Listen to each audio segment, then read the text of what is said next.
प्रणाम सबको। आज हम श्रीमद् भागवत के तृतीय स्कंद का आखिरी खंड मतलब 20वें अध्याय से 33वें अध्याय तक का वर्णन करेंगे। कल हमने बताया था कि हिरण्याक्ष का वध कैसे किया था भगवान जी ने, और पृथ्वी मतलब वराह रूप में अवतार लेके पृथ्वी का उद्धार करने के लिए। तो आज हम जो शुरू कर रहे हैं इसमें है ब्रह्मा जी द्वारा रची हुई अनेक प्रकार की सृष्टि का वर्णन, फिर कपिल मुनि का कैसे जन्म होता है, फिर कपिल मुनि अपने माँ को कैसे मुक्ति दिलाते हैं, और फिर पुरुष, प्रकृति, मोह, बंधन, माया और बहुत सा इसमें वर्णन है कि बच्चा बार बार क्यों जन्म लेता है और क्या क्या कष्ट होता है। ये बहुत अच्छा वर्णन है सब चीज़ों का। हम इसको आज यहाँ पे इसका वर्णन करते हैं। तो सर्वप्रथम ये ब्रह्मा जी की सृष्टि का वर्णन है। इसमें फिर वो वही सूत जी बताते हैं कि अपनी माया से वराह रूप धारण करने वाले श्री हरि की रसातल से पृथ्वी को निकालने और खेल में ही तिरस्कार पूर्वक हिरण्याक्ष को मार डालने की लीला सुनकर विदुर जी को बड़ा आनंद हुआ, और उन्होंने मुनिवर मैत्रेय जी से कहा आप परोक्ष वृक्षों को भी जानने वाले हैं, अतः यह बतलाइए कि प्रजापतियों के पति ब्रह्मा जी ने मरीचि और आदि प्रजापतियों को उत्पन्न करके फिर सृष्टि को बढ़ाने के लिए क्या किया। तो बताते हैं ब्रह्मा जी को, हाँ विदुर जी फिर वही कह रहे हैं कि जिसकी गति को जानना अत्यंत कठिन है। मैत्रेय जी बोलते हैं उस जीव के प्रारब्ध, प्रकृति के नियंता पुरुष और काल, इन तीन हेतुओं से तथा भगवान की सन्निधि से त्रिगुणमय प्रकृति में क्षोभ होने पर उसे महत्त्व तो उत्पन्न हुआ है। बहुत लंबा चौड़ा है, हम छांट के बताते हैं। ब्रह्मा जी को अपना वह तपोमय शरीर अच्छा नहीं लगा था। जब उन्होंने सरस्वती जी के पीछे गए थे तो तब उस समय शरीर को जब उन्होंने छोड़ दिया, अतः उन्होंने उसको त्याग दिया, जिससे तब भूख प्यास की उत्पत्ति होती है। ऐसे रात्रि रूप उस शरीर को उसी से उत्पन्न हुए यक्ष और राक्षसों ने ग्रहण कर लिया। उस समय भूख प्यास से अभिभूत होकर वे ब्रह्मा जी को खाने को दौड़े और कहने लगे इसे खा जाओ, इसकी रक्षा मत करो, क्योंकि वे भूख प्यास से व्याकुल हो रहे थे। ब्रह्मा जी ने घबराकर उनसे कहा, अरे यक्ष राक्षसों, तुम मेरी संतान हो, इसलिए मुझे भक्षण मत करो, मेरी रक्षा करो। उनमें से जिन्होंने कहा खा जाओ वे यक्ष हुए, और जिन्होंने कहा रक्षा मत करो वे राक्षस कहलाए। फिर ब्रह्मा जी ने सात्विकी प्रभा से देदीप्यमान होकर मुख्य देवताओं की रचना की। उन्होंने क्रीड़ा करते हुए ब्रह्मा जी के त्यागने पर उनका वह दीन रूप प्रकाश में शरीर ग्रहण कर लिया। इसके पश्चात ब्रह्मा जी ने अपने जघन देश से कामासक्त असुरों को उत्पन्न किया। वे अत्यंत काम लोलुप होने के कारण वो अत्यंत कामलोलुप होने के कारण उत्पन्न होते ही ब्रह्मा जी की ओर चले। यह देखकर पहले तो वे हंसे, किंतु फिर उन निर्लज असुरों को अपने पीछे लगा देख भयभीत और क्रोधित होकर बड़े जोर से भागे।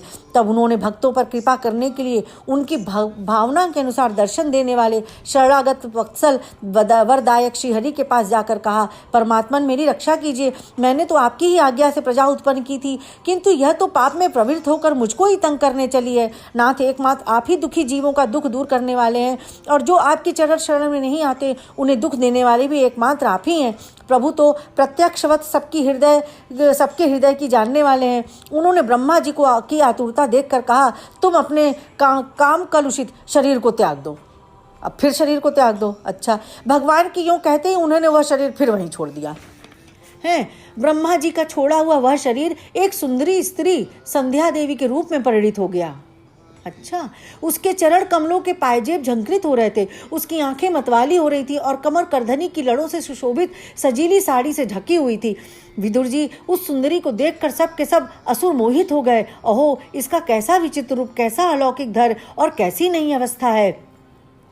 इस प्रकार उन कुबुद्धि दैत्यों ने स्त्री रूपणी संध्या के विषय में तरह तरह के तर्क वितर्क करके फिर उसका बहुत आदर पूर्वक प्रेम से पूछा, सुंदरी तुम कौन हो और किसकी पुत्री हो? भामिनी, यहाँ तुम्हारे आने का क्या प्रयोजन है? तुम अपने अनूप रूप का यह बेमोल सौदा दिखाकर हम अभागों को क्यों तरसा रही हो? इस प्रकार स्त्री रूप से प्रकट हुई सायंकालीन संध्या ने उन्हें अत्यंत कामासक्त कर दिया, और उन मूढ़ों ने उसे कोई रमणी रत्न समझकर ग्रहण कर लिया। तदनंतर ब्रह्मा जी ने गंभीर भाव से हंसकर अपनी कांतिमयी मूर्ति से, जो अपने सौंदर्य का मानो आप ही आस्वादन करती थी, गंधर्व और अप्सराओं को उत्पन्न किया। उन्होंने ज्योत्सना रूप ब्रैकेट में चंद्रिका रूप अपने उस कांतिमय प्रिय शरीर को त्याग दिया। उसी को विश्वासु आदि गंधर्वों ने प्रसन्नतापूर्वक ग्रहण किया। इसके पश्चात ब्रह्मा ने अपनी तंद्रा से भूत पिशाच उत्पन्न किए। उन्हें दिगंबर यानी वस्त्रहीन और बाल बिखेरे देख उन्होंने आंखें मूंद ली। मतलब जो भूत पिशाच उत्पन्न किए वो दिगंबर थे हैं, तो उनको देख के ब्रह्मा जी ने आंखें मूंद ली। ब्रह्मा जी के त्यागे हुए उस जम्भाई रूप शरीर को भूत पिशाचों ने ग्रहण कर लिया है। इसी को निद्रा भी कहते हैं, जिससे जीवों की इंद्रियों में शिथिलता आती देखी जाती है। यदि कोई मनुष्य जूठे मुंह सो जाता है तो उस पर भूत पिशाच आदि आक्रमण करते हैं, उसी को उन्माद कहते हैं। इसीलिए कहते हैं रात में जूठे मुंह नहीं सोना चाहिए। फिर भगवान ब्रह्मा ने भावना की कि मैं तेजोमय हूँ और अपने अदृश्य रूप से साध्यगण एवं पितृगण को उत्पन्न किया। पितरों ने अपनी उत्पत्ति के स्थान उस अदृश्य शरीर को ग्रहण कर लिया। इसी को लक्ष्य में रखकर पंडित जन श्राद्ध आदि के द्वारा पितर और साध्यगणों को क्रमशः कव्य मतलब पिंड और हव्य अर्पण करते हैं।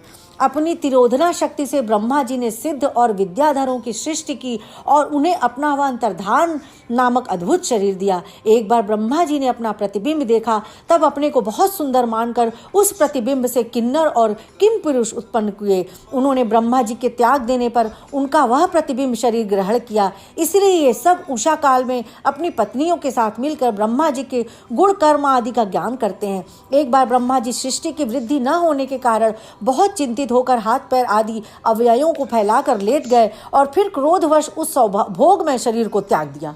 फिर शरीर त्याग दिया। उससे जो बाल झड़कर गिरे वे अही हुए तथा उसके हाथ पैर सिकोड़ कर चलने से क्रूर स्वभाव सर्प और नाग हुए, जिनका शरीर फल रूप से कंधे के पास बहुत फैला होता है।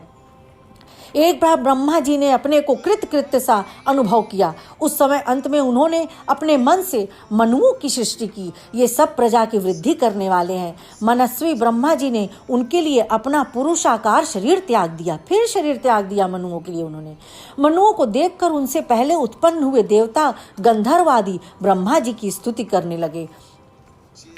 फिर आदि ऋषि ब्रह्मा जी ने इंद्रिय संयम पूर्वक तप विद्या योग और समाधि से संपन्न हो अपनी प्रिय संतान ऋषिगण की रचना की और उनमें से प्रत्येक को अपने समाधि योग ऐश्वर्य तप विद्या और वैराग्य में शरीर का अंश दिया। फिर विदु जी ने पूछा कि भगवान अब आप ये बताइए कि स्वयंभू मनु का वंश बड़ा आदरणीय माना गया है, प्रजा की वृद्धि कैसे हुई? अब आप मुझे उसी की कथा सुनाइए। इसी प्रकार भगवान रुचि और ब्रह्मा जी के पुत्र दक्ष प्रजापति ने मनु जी की कन्याओं का पाणिग्रहण करके उनसे किस प्रकार क्या क्या संतान उत्पन्न की, यह सब आप चरित मुझे बताइए। मैत्रेयी जी ने कहा कि जब ब्रह्मा जी ने भगवान कदर्म को आज्ञा दी कि तुम संतान की उत्पत्ति करो, तो उन्होंने 10,000 वर्षों तक सरस्वती नदी के तीर पर तपस्या की। वे एकाग्र चित्त से प्रेम पूर्वक पूजनोपचार द्वारा शरणागत वरदायक श्री हरि की आराधना करने लगे। तब सतयुग के आरंभ में कमल नयन भगवान श्री हरि ने उनकी तपस्या से प्रसन्न होकर उन्हें अपने शब्द ब्रह्ममय स्वरूप से मूर्तिमान होकर दर्शन दिए। मतलब पूरे अपने रूप में आकर उन्होंने दर्शन दिया। भगवान की वह भव्य मूर्ति सूर्य के समान तेजोमयी थी। बड़ा सुंदर वर्णन है, लेकिन बहुत बड़ा वर्णन है, वो हम नहीं करेंगे। प्रभु की इस आकाश स्थित मनोहर मूर्ति का दर्शन करके कदर्म जी को बड़ा हर्ष हुआ, मानो उनकी सभी कामनाएं पूर्ण हो गईं। उन्होंने सानंद हृदय से पृथ्वी पर सिर टेककर भगवान को साष्टांग प्रणाम किया और फिर प्रेम प्रवण चित्त से हाथ जोड़कर सुमधुर वाणी से वे उनकी स्तुति करने लगे। कदर्म जी ने कहा, प्रभु आप कल्प वृक्ष हैं, आपके चरण समस्त मनोरथों को पूर्ण करने वाले हैं।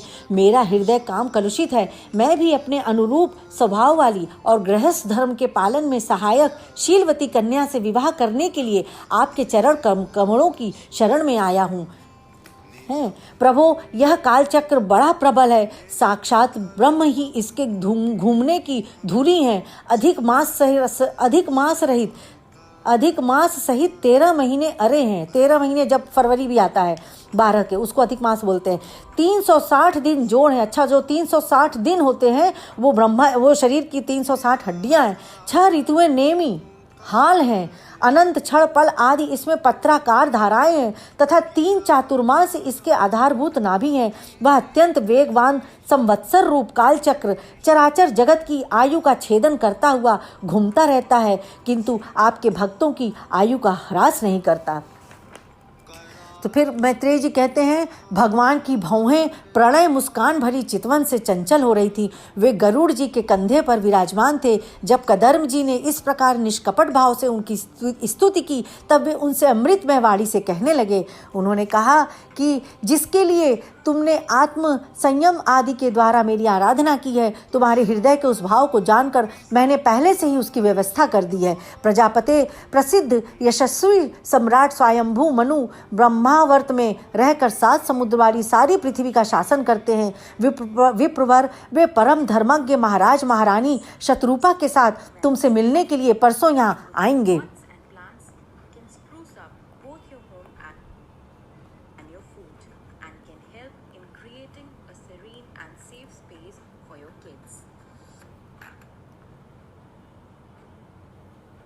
हैं करने के लिए तुमसे आएंगे। फ़ोन में ऐड आ गया था, हटा रहे थे। शत्रुपा के साथ वो तुमसे मिलने आएंगे और उनकी एक रूप यौवनशील और गुणों से संपन्न श्याम लोचना कन्या इस समय विवाह की योग्य है। प्रजापते तुम सर्वथा उसके योग्य हो, इसलिए वे तुम्ही को वह कन्या अर्पण करेंगे। ब्राह्मण गत अनेकों वर्षों से तुम्हारा चित्त जैसी भार्या के लिए समाहित रहा है, अब शीघ्र ही वह राजकन्या तुम्हारी वैसी ही पत्नी होकर यथेष्ट सेवा करेगी। उससे 9 कन्याएं उत्पन्न होंगी। फिर तुम्हारी उन कन्याओं से लोक रीति के अनुसार मरीचि आदि ऋषिगण उत्पन्न होंगे। मतलब इससे उसकी रचना होगी संसार की, है कैसे बढ़ेगा, जो वो पूछ रहे हैं विदुर जी वही बता रहे हैं मैं उनको। फिर महामुने मैं भी अपने अंश का, और फिर ये भी कह रहे हैं विष्णु भगवान कि 9 कन्याएं तो उत्पन्न होंगी, फिर मैं भी अपने अंश काल रूप से तुम्हारे ही द्वारा तुम्हारी पत्नी के देवहूति के गर्भ में अवतीर्ण होकर सांख्य शास्त्र की रचना करूंगा। मतलब भगवान ही सांख्य शास्त्र की रचना करने के लिए इनकी पत्नी के गर्भ में आ जाएंगे, फिर वही कपिल के रूप में जन्म लेंगे। मैत्रेय फिर बताते हैं कि विदुर जी कदर्म ऋषि से इस प्रकार संभाषण करके इंद्रियों के अंतर्मुख होने पर प्रकट होने वाले श्री हरि सरस्वती नदी से घिरे हुए बिंदुसर तीर्थ से, जहाँ कदर्म ऋषि तप कर रहे थे, अपने लोक को चले गए। विदुर जी श्री हरि के चले जाने पर भगवान कदर्म उनके बताए हुए समय की प्रतीक्षा करते हुए बिंदु सरोवर पर ही ठहरे रहे। वीरवर इधर मनु जी भी महारानी शत्रुपा के साथ सुवर्ण जटित रथ पर सवार होकर तथा उस पर अपनी कन्या को भी बिठाकर पृथ्वी पर विचरते हुए जो दिन भगवान ने बताया था, उसी दिन शांतिपरायण महर्षि कदर्म के उस आश्रम पर पहुंचे हैं। आदिराज महाराज मनु ने उस उत्तम तीर्थ में कन्या के सहित पहुंचकर देखा कि मुनिवर कदर्म अग्निहोत्र से निवृत्त होकर बैठे हैं। महाराज स्वयंभू मनु को अपनी कुटी में आकर प्रणाम करते देख उन्होंने उन्हें आशीर्वाद से प्रसन्न किया और यथोचित आतिथ्य की इसी रीति से उनका स्वागत सत्कार किया। जब मनु जी उनकी पूजा ग्रहण कर स्वयं चित्त से आसन पर बैठ गए, तब मुनिवर कदर्म ने भगवान की आज्ञा का स्मरण कर उन्हें मधुर वाणी से प्रसन्न करते हुए इस प्रकार कहा, देव आप साक्षात विशुद्ध विष्णु रूप हैं तथा भिन्न भिन्न कार्यों के लिए सूर्य चंद्र अग्नि इंद्र वायु यम धर्म और वरुण आदि रूप धारण करते हैं। आपको नमस्कार है। वीरवर मैं आपसे पूछता हूँ कि इस समय यहाँ आपका आगमन किस प्रयोजन से हुआ है। मेरे लिए जो आज्ञा होगी उसे मैं निष्कपट भाव से सहर्ष स्वीकार कर लूंगा।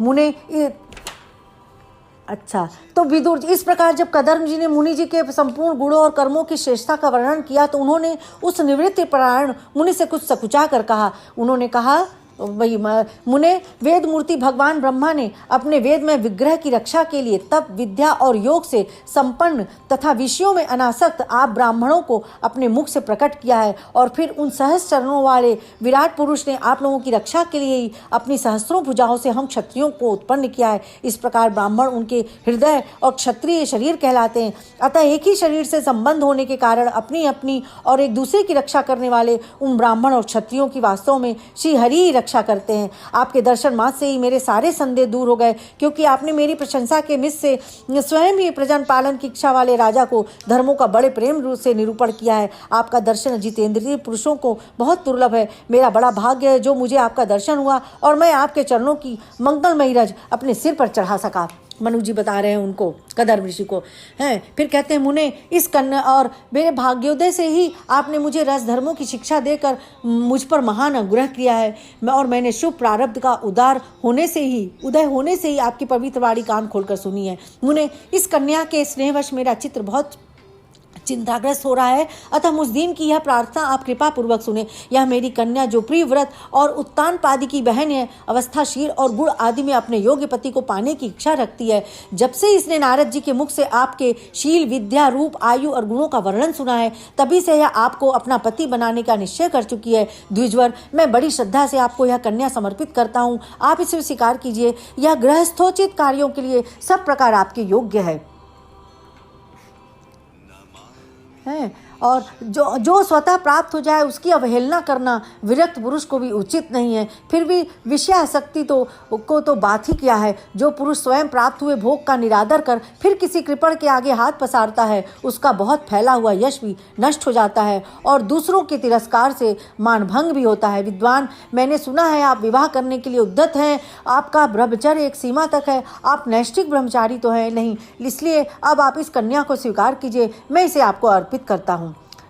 तो कदर मुनि ने कहा, ठीक है, मैं विवाह करना चाहता हूँ और आपकी कन्या अभी किसी के साथ वाग्दान नहीं हुआ है, इसलिए हम दोनों का सर्वश्रेष्ठ ब्राह्म विधि से विवाह होना उचित होगा। ब्राह्म विधि मतलब विवाह का वर्णन वैसे 8 प्रकार का बताया गया है हम लोगों के उसमें।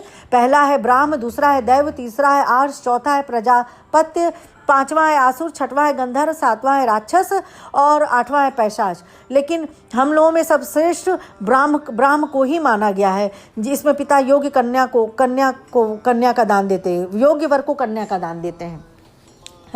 तो वो ये कहते हैं, मैं तो ब्राह्म मुहूर्त से ही इसका करूँगा शादी विवाह, लेकिन एक शर्त के साथ, जब तक इसके संतान न हो जाएगी तब तक मैं गृहस्थ धर्मानुसार इसके साथ रहूँगा। उसके बाद भगवान के बताए हुए संन्यास प्रधान, हिंसा रहित, शम दम आदि धर्मों को ही अधिक महत्व दूंगा। तो मनु जी निरंतर समस्त प्राणियों के हित में लगे रहते थे। मुनियों के पूछने पर उन्होंने मनुष्यों के तथा समस्त वर्ण और आश्रमों के अनेक प्रकार के मंगलमय धर्मों का भी वर्णन किया है। मतलब मनु जी के बता रहे हैं कि बहुत अच्छे थे, धर्म को मानने वाले थे। तो फिर कहते हैं, भगवान विष्णु की कथाओं का श्रवण, ध्यान, रचना और निरूपण करते रहने के कारण उनके मंत्र को व्यतीत करने वाले क्षण कभी व्यर्थ नहीं जाते हैं। वही मनु की व्याख्या कर रहे हैं। इस प्रकार अपनी जागृत और तीनों अवस्थाओं और तीनों गुणों को अभिभूत करके उन्होंने भगवान वासुदेव के कथा प्रसंग में अपने मनवंतर के 73 चतुर्युग पूरे कर दिए हैं। फिर अब यह है कदर्म देवहूति का विवाह। उसमें तो मनु जी का मतलब तारीफ खो के ख़त्म हो गया। अब जो है माता पिता के चले जाने पर पति के अभिप्राय को समझ लेने में, मतलब उनका विवाह हो गया कर के वो लोग चले गए, फिर माता पिता के चले जाने पर पति के अभिप्राय को समझ लेने में कुशल साध्वी देवी देवहूति नाम था कन्या का। देवहूति कदर्म जी की प्रतिदिन प्रेम पूर्वक सेवा करने लगी, ठीक उसी तरह जैसे श्री पार्वती जी भगवान शंकर की सेवा करती हैं। उसने काम, वासना, दम, द्वेष, लोभ, पाप और मद का त्याग कर बड़ी सावधानी और लगन के साथ सेवा में तत्पर रहकर विश्वास, पवित्रता, गौरव, संयम, शुश्रूषा, प्रेम और मधुर भाषाणी गुणों से अपने परम तेजस्वी पति देव को संतुष्ट कर लिया। देवहूति समझती थी कि मेरे पति देव दैव से भी बढ़कर हैं, इसलिए वह उनसे बड़ी बड़ी आशाएं रखकर उनकी सेवा में लगी रहती थी। इस प्रकार बहुत दिनों तक अपना अनुवर्तन करने वाली अब उन मनुपुत्री को व्रत आदि का पालन करने से दुर्बल हुई देख देवर्षि शेष कदर्म को दयावश कुछ खेद हुआ और उन्होंने उससे प्रेम गदगद वाली से कहा, मनुनंदिनी, तुमने मेरा बड़ा आदर किया है, मैं तुम्हारी उत्तम सेवा और परम भक्ति से बहुत संतुष्ट हूँ। सभी देवधारियों को अपना शरीर बहुत प्रिय और आदर की वस्तु होता है, किंतु तुमने मेरी सेवा के आगे उसके क्षीण होने की भी कोई परवाह नहीं की है। और मैं तुम्हें दिव्य, उससे बहुत खुश होकर कहे मैं तुम्हें दिव्य दृष्टि प्रदान करता हूँ, उसके द्वारा तुम सब कुछ देख सकोगी कि अपने धर्म का पालन करते रहे। मुझे तब समाधि से जो भी हमें दिव्य दृष्टि मिली थी वो मैं तुम्हें भगवत प्रसाद रूप में देता हूँ। उन पर मेरी सेवका के प्रभाव से अब तुम्हारा भी अधिकार हो गया है। जितनी भी भोग हैं वो भगवान श्रीहरि के भ्रुकुट विलास मात्र से नष्ट हो जाते हैं, अतः वह इनके आगे कुछ भी नहीं है। तुम मेरी सेवा भी कृतार्थ हो गई हो, अपने पतिव्रत धर्म का पालन करने से तुम्हें ये दिव्य भोग प्राप्त हुआ है, तुम इन्हें भोग सकती हो। हम राजा हैं, हमें सब कुछ सुलभ है। इस प्रकार जो अभिमान आदि विकार है उनके रहते हुए मनुष्य को इन दिव्य भोगों की प्राप्ति होनी कठिन है।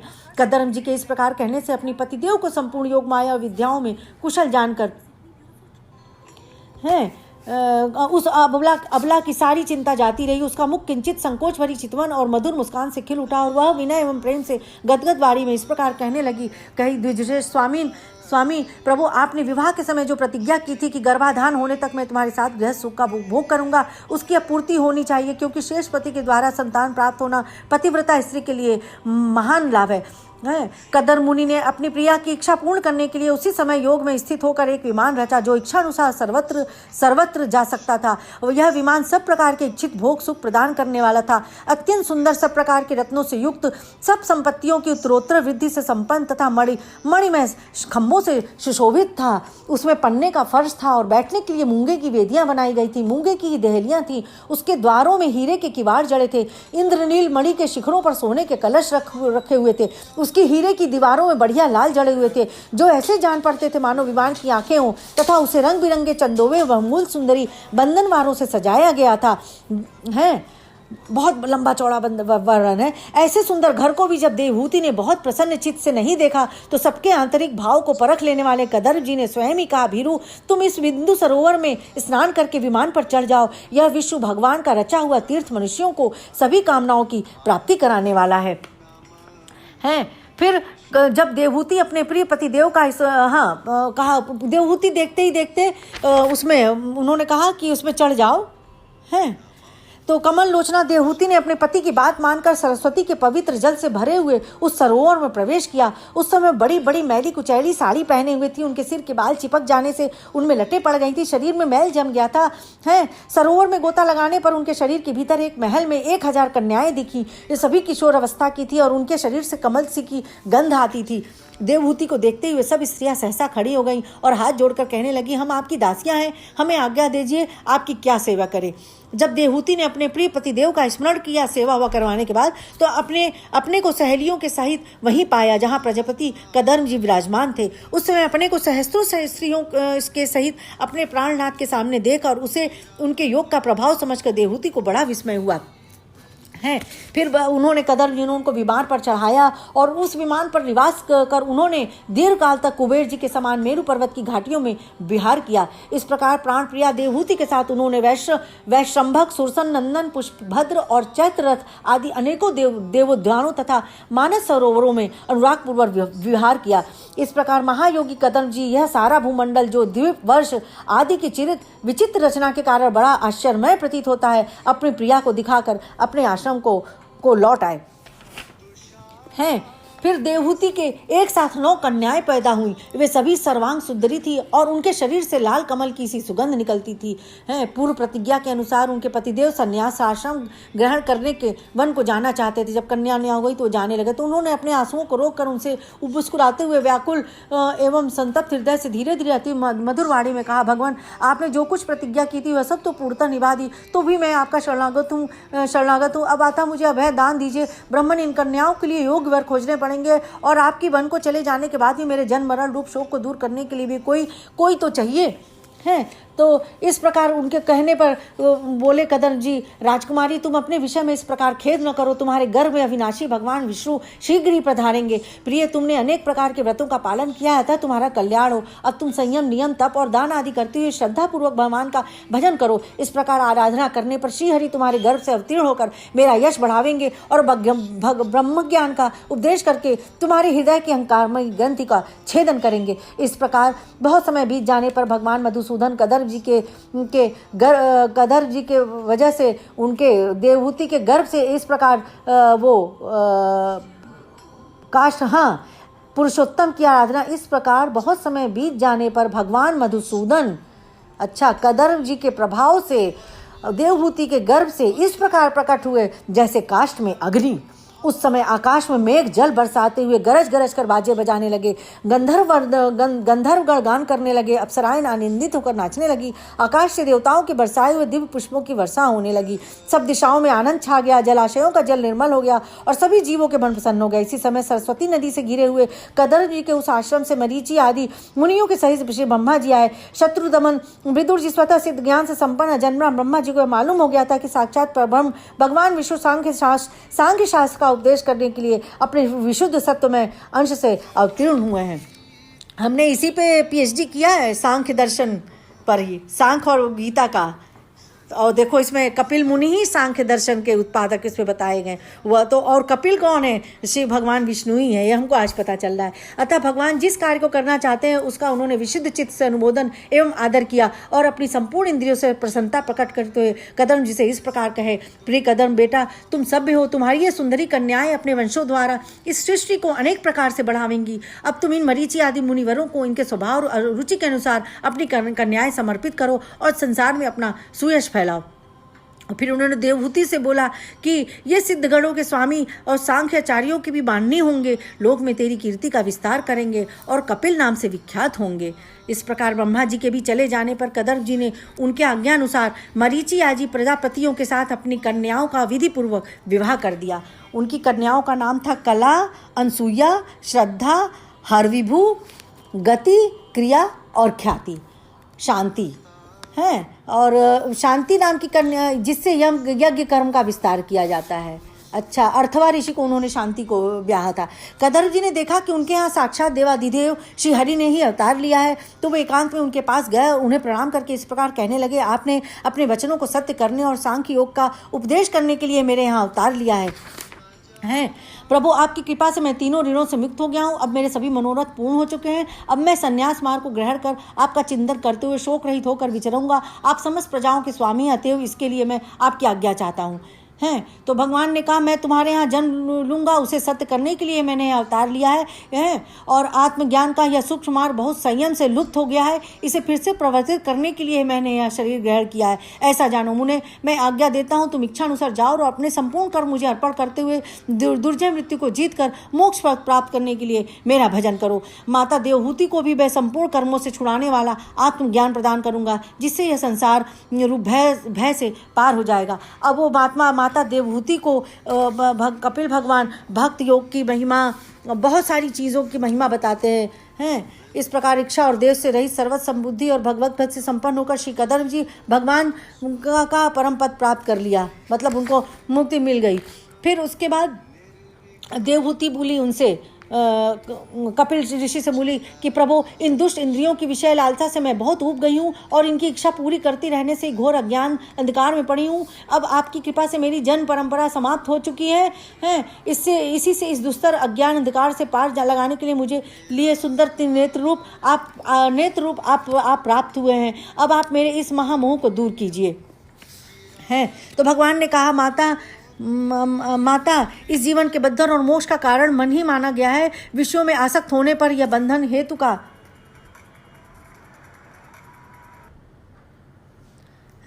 ये बंधन हेतु का होता है और परमात्मा निवृत्त होने पर वही मोक्ष का कारण बन जाता है। जिस समय यह मन और मैं और मेरेपन के कारण होने वाले काम, लोभ आदि विकारों से मुक्त एवं शुद्ध हो जाता है, उस समय सुख दुख से छूटकर सम अवस्था में आ जाता है। इस प्रकार प्रकृति के गुणों से उत्पन्न हुए शब्द आदि विषयों का त्याग करने से, वैराग्य युक्त ज्ञान से, योग से और मेरे प्रति इस दृढ़ भक्ति से मनुष्य मुझ अपने अंतरात्मा को इस देह में ही प्राप्त कर लेता है।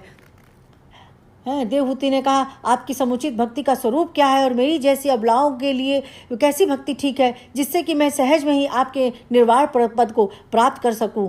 जिसके शरीर से उन्होंने स्वयं जन्म लिया था, उस अपनी माता का ऐसा अभिप्राय जानकर कपिल जी के हृदय में स्नेह उमड़ आया। उन्होंने प्रकृति आदि तत्वों का निरूपण करने वाले शास्त्र का, जिसे सांख्य कहते हैं, उपदेश किया। साथ ही भक्ति विस्तार एवं योग का भी वर्णन किया। बहुत बड़ा वर्णन, बहुत, जिनका फिर बताते हैं, जिनका एकमात्र मैं ही प्रिय आत्मा, पुत्र, मित्र, गुरु, सुहृद और इष्टदेव हूँ। वे मेरे ही राष्ट्र में रहने वाले भक्तजन शांतिमय वैकुंठ धाम में पहुंचकर किसी प्रकार भी इन दिव्य भोगों से रहित नहीं होते और उन्हें मेरा कालचक्र ही ग्रस रखता है। मैं साक्षात भगवान हूँ, प्रकृति और पुरुष का भी प्रभु हूँ तथा समस्त प्राणियों का आत्मा हूँ। मेरे सिवा और किसी का आश्रय लेने से मृत्यु रूप महाभय से छुटकारा नहीं मिल सकता। मेरे भय से यह वायु चलती है, मेरे भय से सूर्य तपता है, मेरे भय से इंद्र वर्षा करता है और अग्नि जलाती है तथा मेरे ही भय से मृत्यु अपने कार्य में प्रवृत्त होता है। योगी जन ज्ञान वैराग्य युक्त भक्ति योग के द्वारा शांति प्राप्त करने के लिए मेरे निर्भय चरण कमलों का आश्रय लेते थे। संसार में मनुष्य के लिए सबसे बड़ी कल्याणकारी प्राप्ति यही है कि उसका चित्त तीव्र भक्तियों के द्वारा मुझ में लगकर स्थिर हो जाए। बहुत सारे उन्होंने योग बताए, भक्ति योग और सांख्य योग हैं। फिर आगे बताते हैं भगवान, गैप कर रहे हैं हम, लंबा चौड़ा गैप करने के बाद हैं, वो कहते हैं जब ये क्षेत्रज्ञ, अब बताते हैं, जब ये क्षेत्रज्ञ अतिरिक्त सारे देवता उत्पन्न होकर भी विराट पुरुष को उठाने में असमर्थ रहे तो उसे उठाने के लिए क्रमशः फिर अपने अपने उत्पत्ति स्थानों में प्रविष्ट होने लगे। अग्निवाणी के साथ मुझ में प्रवेश किया परंतु इससे विराट पुरुष न उठा है। रुद्र ने अहंकार के सहित उसी हृदय में प्रवेश किया तो भी विराट पुरुष न हुआ। बहुत लोगों के चेष्टा करने पर भी वो विराट पुरुष उत्पन्न नहीं उठा नहीं जिसको उन्होंने उत्पन्न किया था। लेकिन जब चित्त के अधिष्ठाता क्षेत्रज्ञ ने चित्त के सहित हृदय में प्रवेश किया तो विराट पुरुष उसी समय जल से उठकर खड़ा हो गया। जिस प्रकार लोक में प्राण, इंद्रिय, मन और बुद्धि आदि चित्त के अधिष्ठाता क्षेत्र की सहायता के बिना सोए हुए प्राणी को अपने बल से नहीं उठा सकते, उसी प्रकार विराट पुरुष को भी वे क्षेत्र परमात्मा के बिना नहीं उठा सके। अतः भक्ति, वैराग्य और चित्त की एकाग्रता से प्रकट हुए ज्ञान के द्वारा उस अंतरात्मा स्वरूप क्षेत्र को इस शरीर में स्थित जानकर उसका चिंतन करना चाहिए। आत्मा को ही क्षेत्रज्ञ कहा गया है। ये हम पढ़ चुके हैं, फिलॉसफी है ये, समझो दर्शन है। फिर आगे बोलते हैं, कपिल भगवान कहते हैं कि माता जी अब मैं तुम्हें सबीज योग का लक्षण बताता हूँ जिसके द्वारा चित्त शुद्ध एवं प्रसन्न होकर परमात्मा के मार्ग में प्रवृत्त हो जाता है। यथाशक्ति शास्त्र विहित स्वधर्म का पालन करना तथा शास्त्र विरुद्ध आचरण का परित्याग करना, प्रारब्ध के अनुसार जो कुछ मिल जाए उसी में संतुष्ट रहना आत्मज्ञानी के लिए चरणों की पूजा है। वाणी का संयम करना, उत्तम आसनों का अभ्यास करना, स्थित पूर्वक बैठना, धीरे धीरे प्राणायाम के द्वारा श्वास को जीतना। देखो योग आ गया, इसमें प्राणायाम आ गया।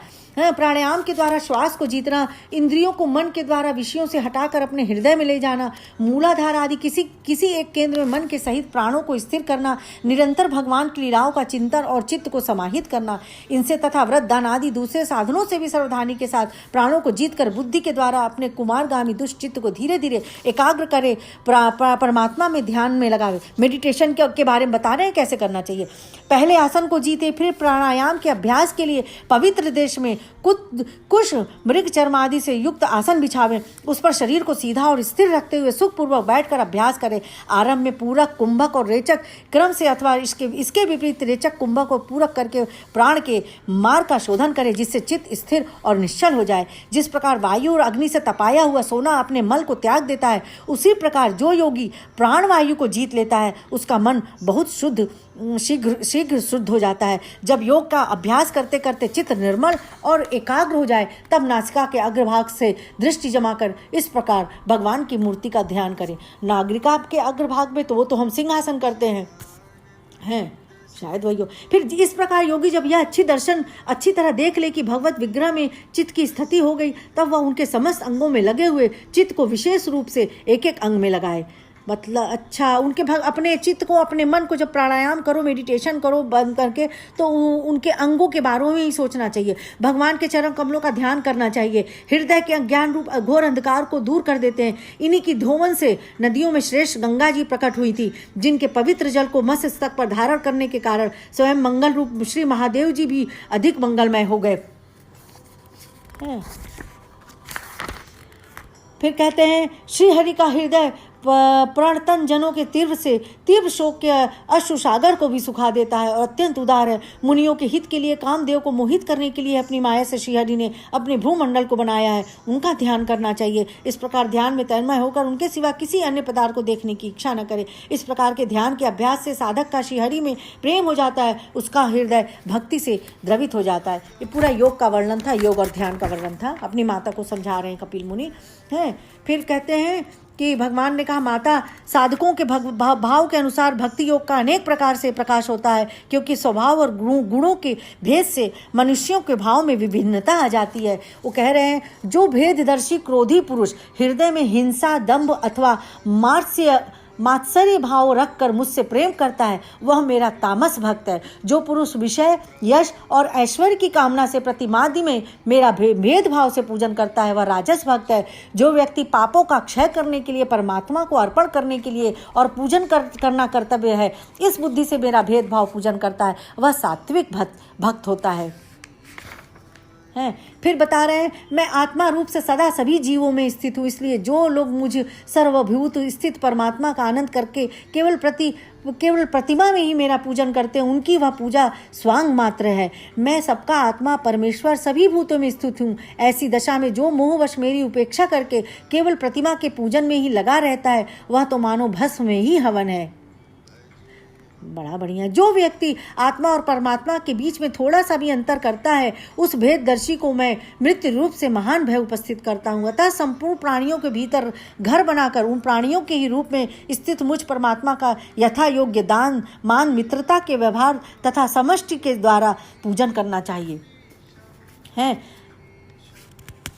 अब जो बताएं, मनुष्यों में 4 वर्ण होते हैं, जिसमें ब्राह्मण श्रेष्ठ है। फिर आगे बताते, माता जी, इस प्रकार मैंने तुम्हारे लिए भक्ति योग और अष्टांग योग का वर्णन किया। इनमें एक का भी साधन करने से जीव परम पुरुष भगवान को प्राप्त कर लेता है।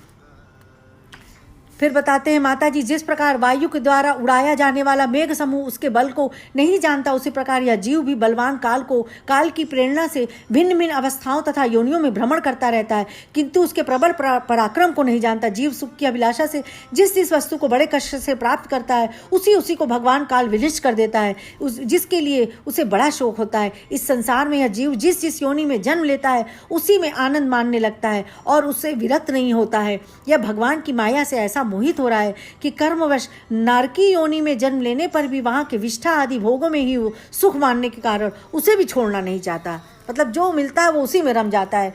फिर कहते हैं, जिन्हें स्वयं पाला था वे ही अब उसका पालन करते हैं। वृद्धावस्था के कारण इसका रूप बिगड़ जाता है, शरीर रोगी हो जाता है, अग्नि मंद पड़ जाती है, भोजन और पुरुषार्थ दोनों ही कम हो जाते हैं। वह मरणोन्मुख होकर घर में पड़ा रहता है और कुत्ते की भांति स्त्री पुत्र आदि के अपमान पूर्वक दिए हुए टुकड़े खाकर जीवन निर्वाह करता है। मृत्यु का समय निकट आने पर वायु के उत्क्रमण से उसकी पुतलियां चढ़ जाती हैं, श्वास प्रश्वास की नलिकाएं कफ से रुक जाती हैं, खांसने और सांस लेने में भी इसे बड़ा कष्ट होता है तथा कफ पड़ जाने के कारण कंठ में गुड़गुड़ाहट होने लगती है। यह अपने शोकातुर बंधु बांधवों से घिरा हुआ पड़ा रहता है और मृत्युपाश के वशीभूत हो जाने से उनके बुलाने पर भी नहीं बोल सकता है। अच्छा, इस प्रकार जो मूढ़ पुरुष इंद्रियों को न जीतकर निरंतर कुटुंब पोषण में ही लगा रहता है, वह रोते हुए स्वजनों के बीच अत्यंत वेदना से अचेत होकर मृत्यु को प्राप्त होता है।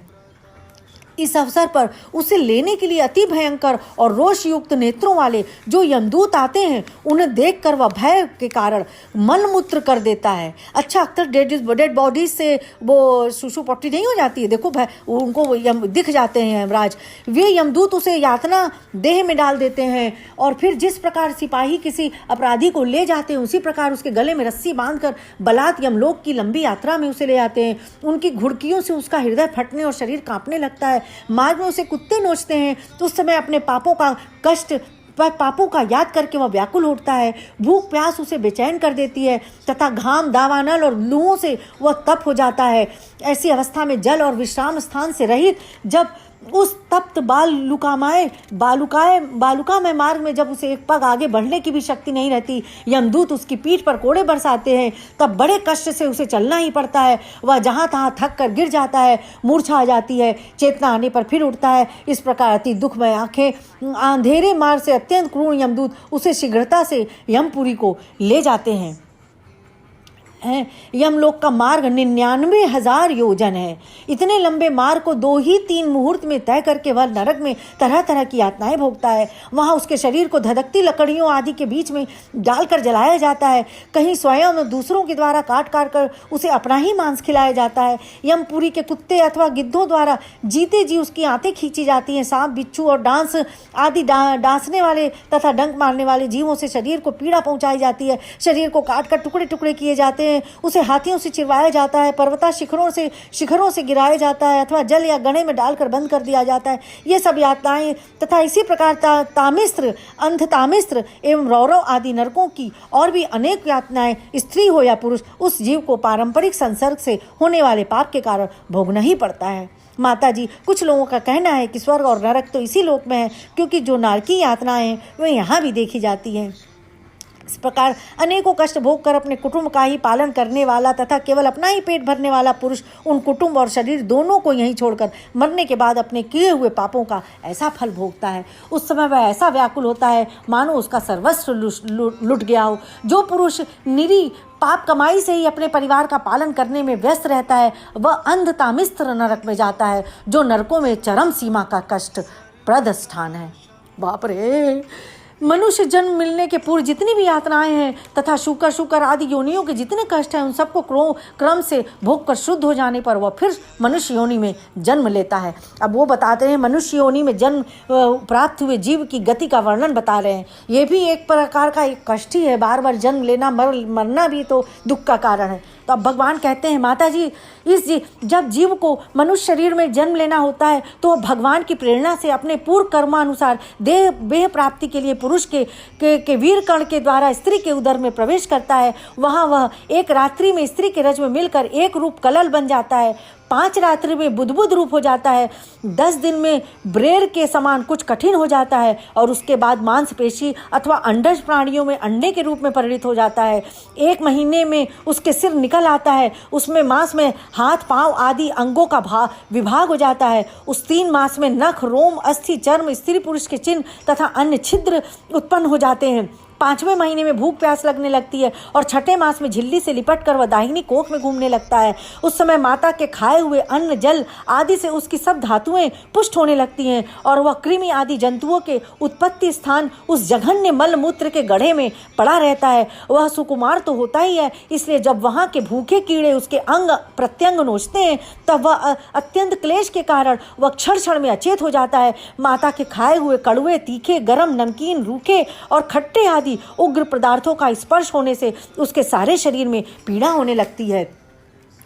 वह जीव माता के गर्भाशय में झिल्ली से लिपटा और आंतों से घिरा रहता है। उसका सिर पेट की ओर तथा पीठ और गर्दन कुंडलाकार मुड़े रहते हैं। वह पिंजड़े में बंद पक्षी के समान पराधीन एवं अंगों को हिलाने डुलाने में भी असमर्थ रहता है। इसी समय दृश्य की प्रेरणा से उसे स्मरण शक्ति प्राप्त हो जाती है और तब अपने सैकड़ों जन्मों के कर्म याद आ जाते हैं और वह बेचैन हो जाता है तथा उसका दम घुटने लगता है। ऐसी अवस्था में उसे क्या शांति मिल सकती है? कैसा भयंकर वर्णन है। 7वां महीना आरंभ होने पर उसमें ज्ञान शक्ति का भी उन्मेष हो जाता है, परंतु प्रसूति वायु से चलायमान रहने के कारण वह उसी उदर में उत्पन्न हुए विष्ठा के कीड़ों के समान एक स्थान पर नहीं रह सकता। तब सप्तधात तुम्हें स्थूल शरीर से बधा हुआ वह देहात्मदर्शी जीव अत्यंत भयभीत होकर दीनवाणी से कृपा याचना करता हुआ हाथ जोड़कर उस प्रभु की स्तुति करता है जिसने उसे माता के गर्भ में डाला। वो कहता है, मैं बड़ा अधम हूँ, भगवान ने मुझे जो इस प्रकार की गति दिखाई है वह मेरे योग्य ही है। जो मैं जीव इस माता के उदर में देह, इंद्रिय, अंतःकरण, रूप, माया का आश्रय कर पुण्य पाप कर्मों से आच्छादित रहने का कारण बद्ध की तरह हूँ, वही मैं अपने संतप्त हृदय में प्रतीत होने वाले उन विशिष्ट उपार्य विकारी अखंड बोध स्वरूप परमात्मा को नमस्कार करता हूँ। बहुत ज़्यादा परमात्मा का वो करते हैं प्रार्थना। फिर कहते हैं, भगवान, यह देहधारी जीव दूसरी देह के उदर के भीतर मल, मूत्र और रुधिर के कुएं में गिरा हुआ है। उसकी जठराग्नि इसका शरीर अत्यंत संतप्त हो रहा है। उससे निकलने की इच्छा करता हुआ यह अपने महीने गिन रहा है। भगवान, अब इस दिन को यहाँ से कब निकलना होगा? स्वामी, आप बड़े दयालु हैं। आप जैसे उदार प्रभु ने इस 10 मास के जीव को ऐसा उत्कृष्ट ज्ञान दिया, निर्मदो, इस अपने किए हुए उपकार से ही आप प्रसन्न हो, क्योंकि आपको हाथ जोड़ने के सिवा आपके इस उपकार का बदला तो कोई दे भी नहीं सकता। भगवान, इस अत्यंत दुख से भरे हुए इस गर्भाशय में यद्यपि मैं बड़े कष्ट में रह रहा हूँ, तो भी इससे बाहर निकलकर संसार में अंधकूप में गिरने की मुझे बिल्कुल इच्छा नहीं है, क्योंकि उसमें जाने वाले जीव को आपकी माया घेर लेती है, जिसके कारण उसके शरीर में अहम बुद्धि हो जाती है और उसके परिणाम में उसे फिर इस संसार चक्र में रहना पड़ता है। अतः मैं व्याकुलता को छोड़कर हृदय में श्री विष्णु भगवान के चरणों को स्थापित कर अपनी बुद्धि की सहायता से ही अपने को बहुत शीघ्र इस संसार रूप समुद्र के पार लगा दूंगा, जिससे मुझे अनेकों प्रकार के दोषों से युक्त यह संसार दुख फिर न प्राप्त हो।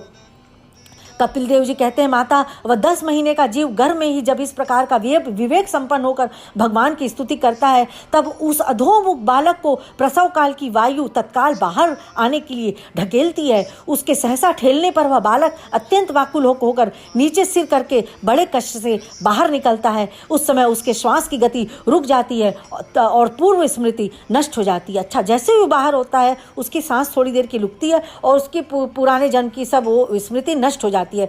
उसका गर्भवास का सारा ज्ञान नष्ट हो जाता है और वह विपरीत गति देहाभिमान रूप अज्ञान दशा को प्राप्त होकर बार बार जोर से रोने लगता है। तभी बच्चा बाहर आते ही रोता है, क्योंकि तुरंत उसकी वो भूल जाता है अपना पूर्वजन्म, और बाहर आके जैसे ही भूल जाता है उसी दुख के कारण वो रोने लगता है। और फिर जो लोग उसका अभिप्राय नहीं समझते उसके द्वारा पालन पोषण होता है। इसी अवस्था में उसे जो प्रतिकूलता प्राप्त होती है उसका निषेध करने की शक्ति भी उसमें नहीं होती है। अब उस जीव को शिशु अवस्था में मैली कुचैली खाट पर सुला दिया जाता है, जिसमें खटमल आदि स्वेदस जीव चिपटे रहते हैं। तब उसमें शरीर को खुजलाने उठाने अथवा करवट बदलने की भी सामर्थ्य न होने के कारण वह बड़ा कष्ट पाता है। उसकी त्वचा बड़ी कोमल होती है, उसे डांस, मच्छर, खटमल आदि उसी प्रकार काटते रहते हैं जैसे बड़े कीड़ों को छोटे कीड़े। इस समय उसका गर्भावस्था का सारा ज्ञान जाता रहता है, सिवा रोने के वह कुछ नहीं कर सकता। इसी प्रकार बाल्य, कौमार और पौगंड अवस्थाओं के दुख भोग कर वह बालक युवा अवस्था में पहुंचता है। बहुत लंबा वर्णन है, हम उसको एंड कर रहे हैं। जो विवेकी पुरुष अपने धर्मों का, हाँ, कपिल देव जी कहते हैं, माता, जो पुरुष घर में रहकर सकाम भाव से गृहस्थ के धर्मों का पालन करता है और उनके फल स्वरूप अर्थ एवं काम उपभोग करके अपनी उन्हीं अनुष्ठान का करता रहता है, वह तरह तरह की कामनाओं से मोहित रहने के कारण भगवत धर्मों में विमुख हो जाता है और यज्ञों द्वारा श्रद्धापूर्वक देवता तथा पितरों की ही आराधना करता रहता है। जो विवेकी पुरुष अपने धर्मों का अर्थ और भोग विलास के लिए उपयोग नहीं करते, बल्कि भगवान की प्रसन्नता के लिए उनका पालन करते हैं, वे अनासक्त, प्रशांत, शुद्ध चिंतन, निवृत्ति, धर्म परायण, ममता रहित और अहंकार शून्य पुरुष स्वधर्म पालन स्वरूप भगवत सत्व गुण के द्वारा सर्वथा शुद्ध चित्त हो जाते हैं। जिस समय देवतादि से श्रेष्ठ ब्रह्मा जी अपने द्विपरार्ध काल के अधिकारों को भोग कर पृथ्वी, जल, अग्नि, वायु, आकाश, मंद, इंद्रिय, उनके विषय और अहंकार आदि के सहित संपूर्ण विश्व का संहार करने की इच्छा से त्रिगुणात्मक प्रकृति के साथ एक रूप होकर निर्विशेष परमात्मा में लीन हो जाते हैं, उस समय प्राण और मन को जीते हुए वे विरक्त योगीगण भी देह त्याग कर उन भगवान ब्रह्मा जी में ही प्रवेश कर जाते हैं और फिर उन्हीं के साथ परमानंद स्वरूप को पुराण पुरुष ब्रह्मभर में लीन हो जाते हैं। मतलब ब्रह्मा जी तो बार बार शरीर छोड़ते हैं, फिर शरीर ग्रहण करते हैं। जो लोग भगवान का भजन कीर्तन करते हैं वो भी ब्रह्मा जी के साथ ही उसी तरह लीन हो जाते हैं, ये बता रहे हैं। और क्योंकि इससे पहले वो भगवान में लीन नहीं हुए, क्योंकि अब तक उनमें अहंकार शेष था, इसलिए माता जी अब तुम भी अत्यंत भक्ति भाव से उन शरीर हरि के चरण में जाओ। समस्त प्राणियों का हृदय कमल ही उनका मंदिर है और तुमने भी मुझ में उनका प्रभाव सुन लिया है।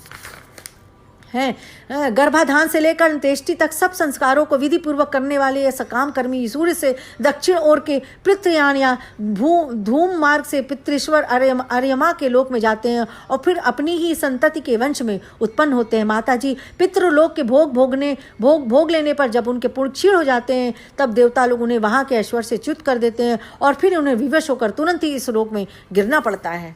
सब कर्म के भोग बता रहे हैं। तो फिर वो कहते हैं, श्री कपिल जी भगवान के वचन सुनकर कर्मत जी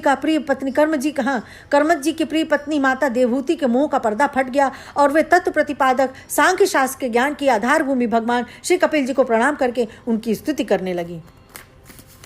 कपिल देव जी, आप साक्षात परब्रह्म हैं, आप ही परम पुरुष हैं। पृथ्वियों के प्रवाह को अंतर्मुख करके अंतःकरण में आपका ही चिंतन किया जाता है। आप अपने तेज से माया के कार्य गुण प्रवाह को शांत कर देते हैं तथा आपके ही उदर में संपूर्ण वेद तत्व नित्य है। ऐसे साक्षात विश्व स्वरूप आपको मैं प्रणाम करती हूँ। इस प्रकार अपने श्रेष्ठ है। तो कपिल देव जी कहते हैं, माता जी मैंने तुम्हें जो यह सुगम मार्ग बतलाया है इसका अवलंबन करने से तुम शीघ्र ही परम पद को प्राप्त कर लोगी। तुम मेरे इस मत में विश्वास कर रखो। ब्रह्मवादी लोगों ने इसका सेवन किया, इसके द्वारा तुम मेरे जन्म मरण रहित स्वरूप को प्राप्त कर लोगी। जो लोग मेरे इस मत को नहीं जानते वे जन्म मृत्यु के चक्र में पड़े रहते हैं। इस प्रकार अपने शेष आत्मज्ञान का उपदेश कर श्री कपिल देव जी अपनी ब्रह्मवादिनी जननी की अनुमति लेकर वहां से चले गए। तब देवहूति भी सरस्वती के मुकुट सदृश अपने आश्रम में अपने पुत्र के उपदेश दिए हुए योग साधना के द्वारा योगाभ्यास करती हुई समाधि में स्थित हो गई। उन्होंने प्रजापति कदर्म के तप और योग बल से प्राप्त अनुपम ग्राह्यस्थ सुख को, जिसके लिए देवता भी तरसते थे, त्याग दिया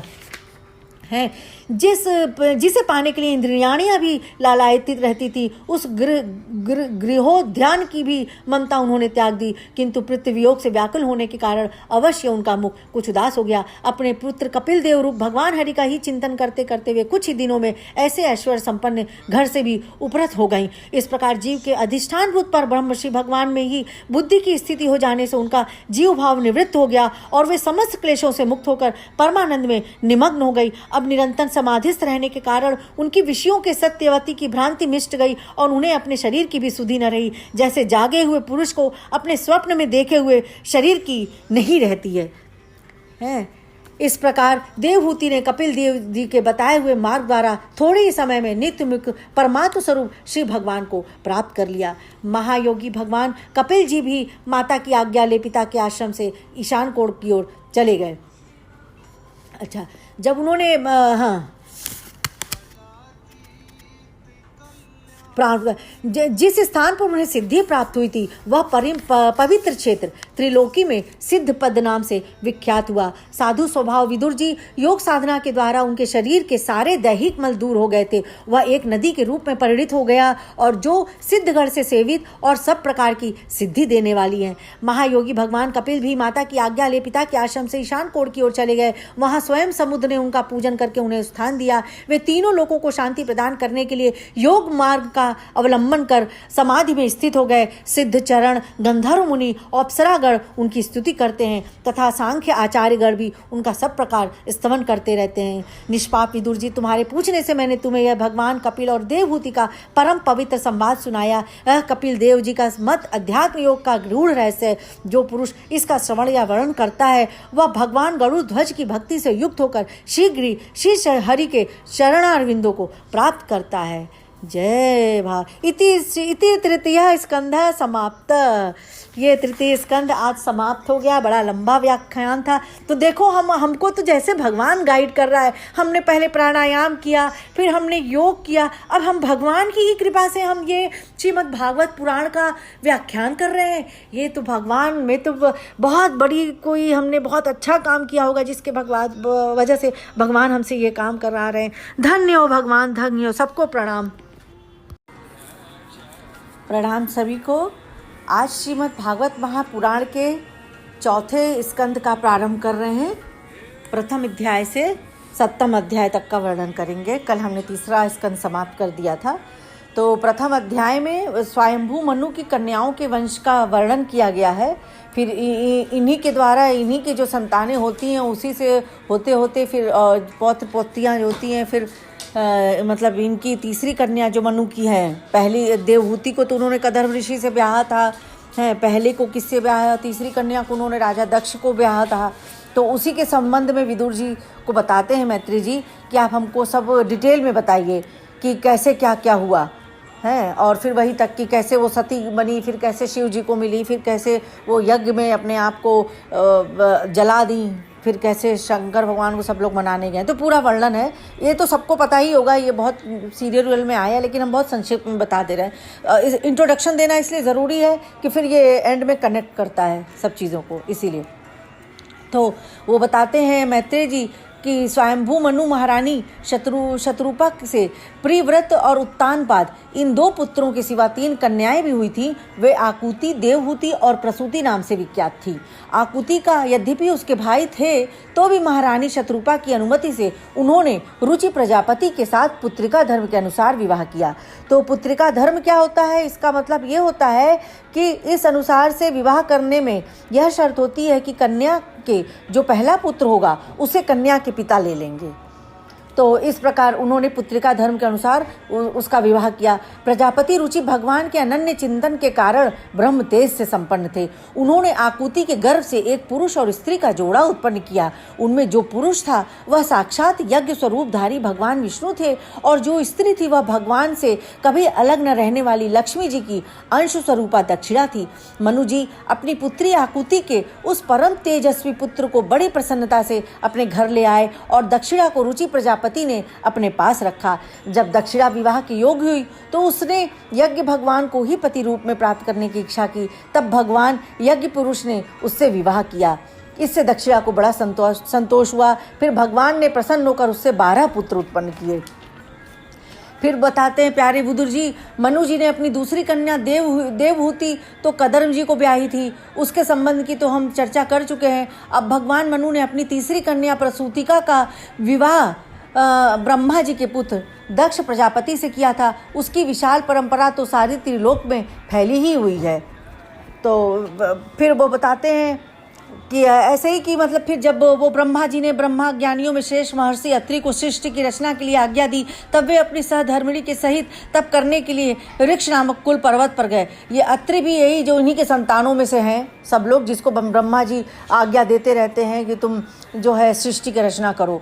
तो अब पहले इनका वर्णन कर दे फिर आगे बढ़ते हैं कि तप करने के लिए ऋक्ष नामक कुल पर्वत पर गए हैं। उन्होंने सृष्टि रचना के लिए कहा था इनसे।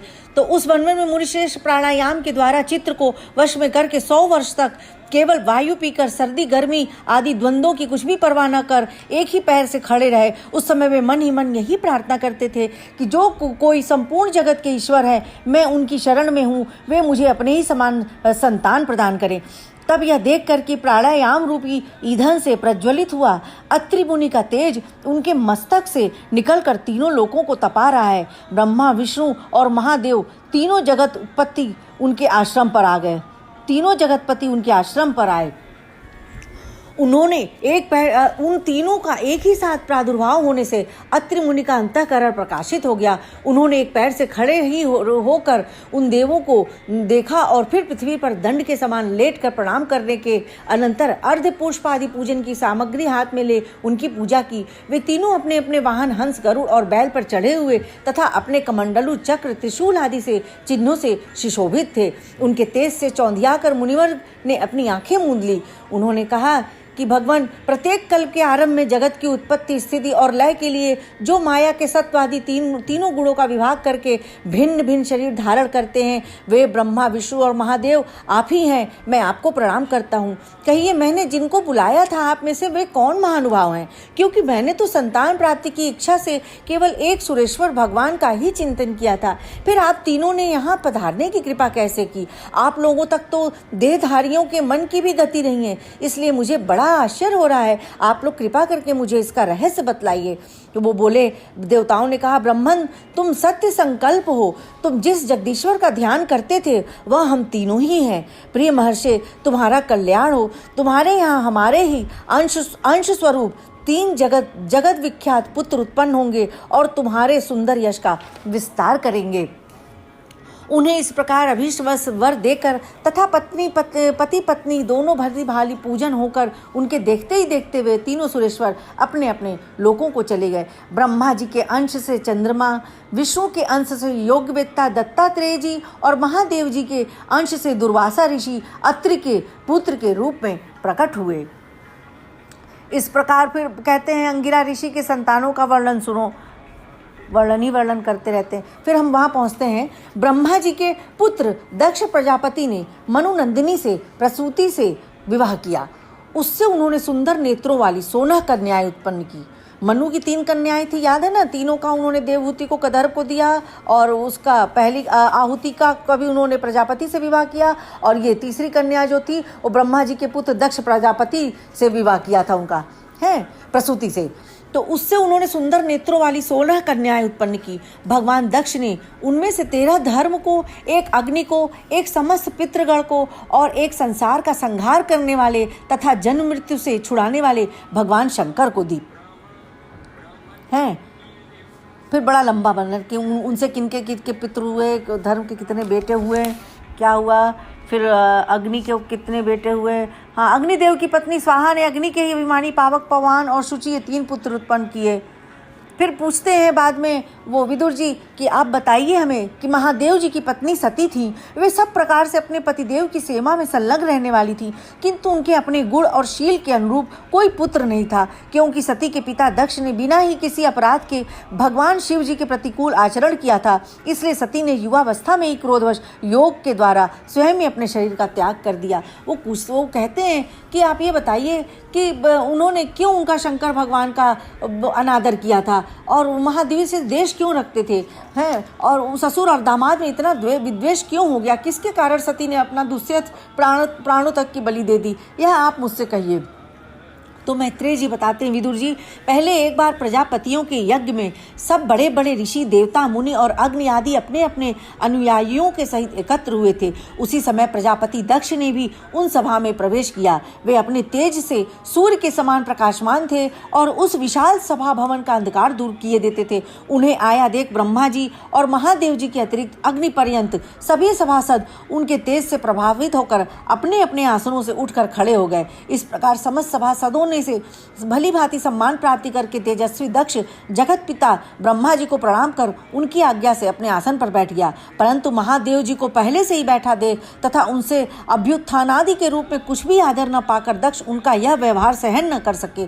उन्होंने उनकी ओर टेढ़ी नजर से इस प्रकार देखा मानो उन्हें वे क्रोधाग्नि से जला डालेंगे। फिर कहने लगे, देवता और अग्नियों के सहित समस्त ब्रह्मर्षिगण मेरी बात सुने। मैं ना समझी या देशवश नहीं कहता, बल्कि शिष्टाचार की बात कहता हूँ। यह निर्लज्ज महादेव समस्त लोकपालों की पवित्र कीर्ति को धूल में मिला रहा है। देखिए, इस घमंडी ने सत्पुरुषों के आचरण को लांछित एवं मटिया मेट कर दिया है। बंदर के से नेत्र वाले इसने सत्पुरुषों के समान मेरी सावित्री सरीखी मृगनयनी पवित्र कन्या का अग्नि और ब्राह्मणों के सामने पाणी ग्रहण किया था, इसलिए यह एक प्रकार मेरे पुत्र के समान हो गया। उचित तो यह था कि यह उठकर मेरा स्वागत करता, मुझे प्रणाम करता, परंतु इसने वाणी से भी मेरा सत्कार नहीं किया। यह प्रेतों के निवास स्थान भयंकर शमशानों में भूत प्रेतों को साथ लिए घूमता रहता है। पूरे पागल की तरह सिर के बाल बिखेरे नंग धड़ंग भटकता है, कभी हंसता है, कभी रोता है। यह सारे शरीर पर चिता की अपवित्र भस्म लपेटे रहता है। गले में भूतों के पहनने योग्य नरमुन्नों की माला और सारे शरीर में हड्डियों के गहने पहने रहता है। यह बस नाम भर का ही शिव है, वास्तव में यह पूरा अशिव अमंगल रूप है। मैंने केवल ब्रह्मा जी के बहकावे में आकर ऐसे भूतों के सरदार, आचारहीन और दुष्ट स्वभाव वाले को अपनी भोली भाली बेटी ब्याह दी। दक्ष ने इस प्रकार महादेव जी को बहुत कुछ बुरा भला कहा, तथापि उन्होंने इसका कोई प्रतिकार नहीं किया। वे उसी प्रकार निश्चल भाव से बैठे रहे। इससे दक्ष के क्रोध का पारा और भी उठा चढ़ गया और वे जल हाथ में लेकर उन्हें श्राप देने को तैयार होने लग गया। दक्ष ने कहा, यह महादेव देवताओं में बड़ा ही अधम है। अब से इसे इंद्र, उपेंद्र आदि देवताओं के साथ यज्ञ का भाग न मिले। उपस्थित मुख्य सभासदों ने उन्हें बहुत मना किया, परंतु उन्होंने किसी की नहीं सुनी। महादेव जी को शाप दे दिया। फिर वे अत्यंत क्रोधित हो उस सभा से निकल अपने घर चले गए। जब शंकर जी के अनुयायियों ने अग्रगण्य नदीश्वर को, मतलब शंकर जी के जो सब सेवक लोग हैं उसमें नदीश्वर जी थे, उनको मालूम हुआ कि दक्ष ने शाप दिया है, तो वे क्रोध से तमतमा उठे और उन्होंने दक्ष तथा उन ब्राह्मणों को जिन्होंने दक्ष के दुर्वचनों का अनुमोदन किया था बड़ा भयंकर शाप दे दिया। अब शंकर जी के पार्षदों ने भी उनको शाप दे दिया कि जो इस मरण धर्मा शरीर में ही अभिमान करके किसी से भी द्रोह न करने वाले भगवान शंकर से द्वेष करता है, वह भेद बुद्धि वाला मूर्ख दक्ष तत्व ज्ञान से विमुख ही रहे। और कहते हैं यह साक्षात पशु के समान है, अत्यंत स्त्री लंपट और शीघ्र ही इसका मुंह बकरे का हो जाए। इतना खराब उन्होंने अभिशाप दे दिया उनको। फिर वे सभी जन्म मरणतर संसार चक्र में पड़े रहे और फिर कहते हैं कि उन्हीं के गुलाम बनकर दुनिया में भीख मांगते भटका करे। नदीश्वर के मुख से इस प्रकार ब्राह्मण कुल के लिए शाप सुनकर उसके बदले में भृगु जी ने यह दुस्तर शाप रूप ब्रह्मदंड दिया। अब भृगु जी जो हैं इन नदीश्वर लोगों को शाप दे रहे हैं कि जो लोग शिव भक्त हैं तथा जो उन भक्तों के अनुयायी हैं वे सत शास्त्रों के विरुद्ध आचरण करने वाले और पाखंडी हों। जो लोग शौचार विचारहीन मंद बुद्धि तथा जटा राख और हड्डियों को धारण करने वाले हैं वे ही शैव संप्रदाय में दीक्षित हों, जिसमें सुरा और आसव ही देवताओं के समान आदरणीय हैं। इसलिए उस पाखंड मार्ग में जाओ जिसमें भूतों के सरदार तुम्हारे इष्ट देव निवास करते हैं, मतलब शंकर भगवान को बोल रहे हैं वो हैं। फिर कहते हैं भृगु ऋषि के इस प्रकार शाप देने पर भगवान शंकर कुछ खिन्न से हो वो वहाँ से अपने अनुयायियों सहित चल दिए। तो फिर वो कहते हैं कि मैत्रेयी जी कि इस प्रकार उन ससुर और दामाद को आपस में वैर विरोध रखते हुए बहुत अधिक समय निकल गया। इसी समय ब्रह्मा जी ने दक्ष को समस्त प्रजापतियों का अधिपति बना दिया। इससे उसका गर्व और भी बढ़ गया। उसने भगवान शंकर आदि ब्रह्मनिष्ठों को यज्ञ भाग न देकर उनका तिरस्कार करते हुए पहले तो वाजपेयी यज्ञ किया और फिर बृहस्पति सौ नामक महायज्ञ आरंभ किया। उस समय आकाश मार्ग से जाते हुए देवता आपस में उस यज्ञ की चर्चा करते जाते थे। उनके मुख से दक्ष कुमारी सती ने अपने पिता के घर होने वाले यज्ञ की बात सुन ली है। तो फिर जब उन्होंने सुनी तो वो बहुत छटपटाने लगी। फिर उन्होंने अपने पति के पास जाके कहा, पति गुरु और माता पिता आदि सुहृदों के यहाँ तो बिना बुलाए भी जा सकते हैं, अतः देव आप मुझ पर प्रसन्न हो, आपको मेरी यह इच्छा अवश्य पूर्ण करनी चाहिए। आप बड़े करुणामय हैं, तभी तो परम ज्ञानी होकर भी आपने मुझे अपने आधे अंग में स्थान दिया है। अब मेरी इस याचना पर ध्यान देकर मुझे अनुग्रहित करे हैं। तो मतलब वो जाने के लिए उनसे जिद करने लगी। तो वो समझाते हैं शंकर भगवान, सुंदरी तुमने जो कहा कि अपने बंधुजन के यहाँ बिना बुलाए भी जा सकते हैं सो तो ठीक है, किंतु ऐसा तभी करना चाहिए जब उनकी दृष्टि अतिशय प्रबल देहाभिमान से उत्पन्न हुए मद और क्रोध के कारण द्वेष दोष से युक्त न हो गई हो। विद्या, तप, धन, सुदृढ़ शरीर, युवावस्था और उच्च कुल ये 6 सत्पुरुषों के गुण हैं, परंतु नीच पुरुषों में यही अवगुण हो जाते हैं, क्योंकि इनसे उनका अभिमान बढ़ जाता है और दृष्टि दोष युक्त हो जाती है एवं विवेक शक्ति नष्ट हो जाती है। इसी कारण वे महापुरुषों का प्रभाव नहीं देख पाते हैं।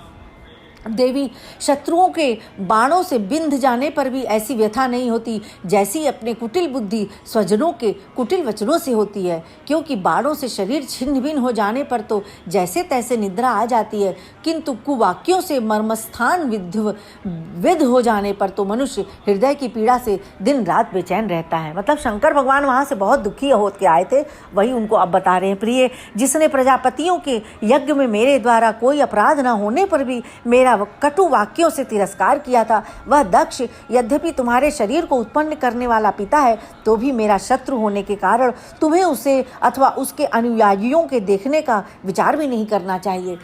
पर स्वजनों के स्नेहवश मतलब वो नहीं मानी, उनका बंधुजनों से उनकी मिलने की इच्छा में बाधा पड़ने से बड़ी अनमनी हो गई हैं और मतलब बहुत दुविधा में पड़ गई। स्वजनों के स्नेहवश उनका हृदय भर आया और आंखों में आंसू भरकर अत्यंत व्याकुल होकर रोने लगी। उनका शरीर थर थर कांपने लगा और वे अप्रतिम पुरुष भगवान शंकर की ओर इस प्रकार रोषपूर्ण दृष्टि से देखने लगी मानो उन्हें भस्म कर देंगी। शोक और क्रोध ने उनके चित्त को बिल्कुल बेचैन कर दिया तथा स्त्री स्वभाव के कारण उनकी बुद्धि मूढ़ हो गई थी। जिन्होंने प्रीतिवश उन्हें अपना आधा अंग तक दे दिया था, उन सत्य पुरुषों के प्रिय भगवान शंकर को भी छोड़कर वे लंबी लंबी सांस लेती हुई अपने माता पिता के घर चल दी। सती को बड़ी फुर्ती से अकेले जाते देख श्री महादेव जी के मणिमान एवं मद आदि हजारों सेवक भगवान के वाहक वृषभराज को आगे कर तथा और भी अनेकों पार्षद यक्षों को साथ ले बड़ी तेजी से निर्भयता पूर्वक उनके पीछे हो लिए। उन्होंने सती को बैल पर सवार करा दिया तथा मैना, पक्षी, गेंद, दर्पण, कमल आदि खेल की सामग्री, श्वेत छत्र, चंवर और माला आदि राज चिन्ह तथा दुंदुभी, शंख और बांसुरी आदि गाने बजाने के सामानों से सुसज्जित हुए उनके साथ चल दिए। तदनंतर सती अपने समस्त सेवकों के साथ दक्ष की यज्ञशाला में पहुंची। वहां वेद ध्वनि करते हुए ब्राह्मणों में परस्पर होड़ लग रही थी। सबसे ऊंचे स्वर में कौन बोले, सब और ब्रह्मर्षि देवता विराजमान थे तथा जहां तहां मिट्टी, काठ, लोहे, सोने, डाब और चर्म के पात्र रखे हुए थे। वहां पहुंचने पर पिता के द्वारा सती की अवहेलना हुई यह देख यज्ञकर्ता दक्ष के भय से सती की माता और बहनों के सिवा किसी भी मनुष्य ने उनका कुछ भी आदर सत्कार नहीं किया। अवश्य ही उनकी माता और बहनें बहुत प्रसन्न हुई और प्रेम से गदगद होकर उन्होंने सती जी को आदरपूर्वक गले लगाया, किंतु सती जी ने पिता से अपमानित होने के कारण बहनों के कुशल प्रश्न सहित प्रेम पूर्वक वार्तालाप तथा माता और मौसियों के सम्मान पूर्वक दिए हुए उपहार और सुंदर आसन आदि को स्वीकार नहीं किया। सर्वलोकेश्वरी देवी सती का यज्ञ मंडप में तो अनादर हुआ ही था। उन्होंने यह भी देखा कि उस यज्ञ में भगवान शंकर के लिए कोई भाग नहीं दिया गया है और पिता दक्ष उनका बड़ा अपमान कर रहा है। इससे उन्हें बहुत क्रोध हुआ। ऐसा जान पड़ता था मानो वे अपने रोष से संपूर्ण लोगों को भस्म कर देंगी। दक्ष को कर्म मार के अभ्यास से बहुत घमंड हो गया था। उसे शिव जी से द्वेष करते देख जब सती जी के साथ आए हुए भूत उसे मारने को तैयार हुए तो देवी सती ने उन्हें अपने तेज से रोक दिया और और सब लोगों को सुनाकर पिता की निंदा करते हुए क्रोध से लड़खड़ाती हुई वाणी में कहा, पिताजी, भगवान शंकर से बड़ा तो संसार में कोई भी नहीं है। वे तो सभी देहधारियों के प्रिय आत्मा है। उनका न कोई प्रिय है न अप्रिय, अतः उनका किसी भी प्राणी से वैर नहीं है। वे तो सबके कारण एवं सर्वरूप है। आपके सिवा और ऐसा कौन है जो उनसे विरोध करेगा। इस तरह से बहुत देर तक अपने पिता से वार्तालाप करने लगी। वो कहने लगी, वे केवल नाम मात्र के शिव हैं। उनका वेश अशिव स्वरूप अमंगल रूप है। इस बात को आपके सिवा दूसरे कोई देवता संभवतः नहीं जानते, क्योंकि जो भगवान शिव शमशान भूमिस्थ नरमुंडों की माला, चिता की भस्म और हड्डियां पहने, जटा बिखेरे भूत पिशाचों के साथ शमशान में निवास करते हैं, उन्हीं के चरणों पर से गिरे हुए निर्माल्य ब्रह्मा आदि देवता अपने सिर पर धारण करते हैं। आप भगवान नीलकंठ की निंदा करने वाले हैं, इसलिए आपसे उत्पन्न हुए शरीर को अब मैं नहीं रख सकती। यदि भूल से कोई निंदित वस्तु खा ली जाए तो उससे वमन करके निकाल देने से मनुष्य की शुद्धि बताई जाती है। आप भगवान शंकर का अपराध करने वाले हैं, अतः आपके शरीर से उत्पन्न इस निंदनीय देह को रखकर मुझे क्या करना है। आप जैसे दुर्जन से संबंध होने के कारण मुझे लज्जा आती है। बहुत धिक्कारा उन्होंने अपने पिता को, बहुत धिक्कारा। फिर दक्ष पर कुपित होकर उसे त्यागने की इच्छा से महामनस्वनी सती ने अपने संपूर्ण अंगों में वायु और अग्नि की धारणा की। और अपने पति जगत गुरु भगवान शंकर के चरण कमल मकरंद का चिंतन करते करते सती ने और सब ध्यान भुला दिए। उन्हें उन चरणों के अतिरिक्त कुछ भी दिखाई न दिया। इससे वे सर्वथा निर्दोष, अर्थात मैं दक्ष कन्या हूँ, ऐसा अभिमान से भी मुक्त हो गईं और उनका शरीर तुरंत ही योगाग्नि से जल उठी। मतलब अपने अंतिम समय में वो अपनी तरह से पूरे को भुला दी कि मैं दक्ष की पुत्री हूँ। बस भगवान के चरणों को याद करके उस अपनी ही जलाई हुई अग्नि में वो अपने आप को उन्होंने भस्म कर दिया। उस समय वहां आए हुए देवता आदि ने जब सती का देह त्याग रूप यह महान आश्चर्य में चरित्र देखा, तब वे सभी हाहाकार करने लगे और वह भयंकर कोलाहल आकाश में एवं पृथ्वी तल पर सभी जगह फैल गया। लोग कहने लगे, देखो, सारे चराचर जीव इस दक्ष प्रजापति की ही संतान है, फिर भी इसने कैसी भारी दुष्टता की है। इसकी पुत्री शुद्ध हृदया सती सदा ही मान पाने की योग्य थी, किंतु इसने उसका ऐसा निरादर किया कि उसने प्राण त्याग दिए। जब इसकी पुत्री सती इसी के अपराध से प्राण त्याग करने को तैयार हुई, तब भी शंकर द्रोही ने उसे रोका तक नहीं।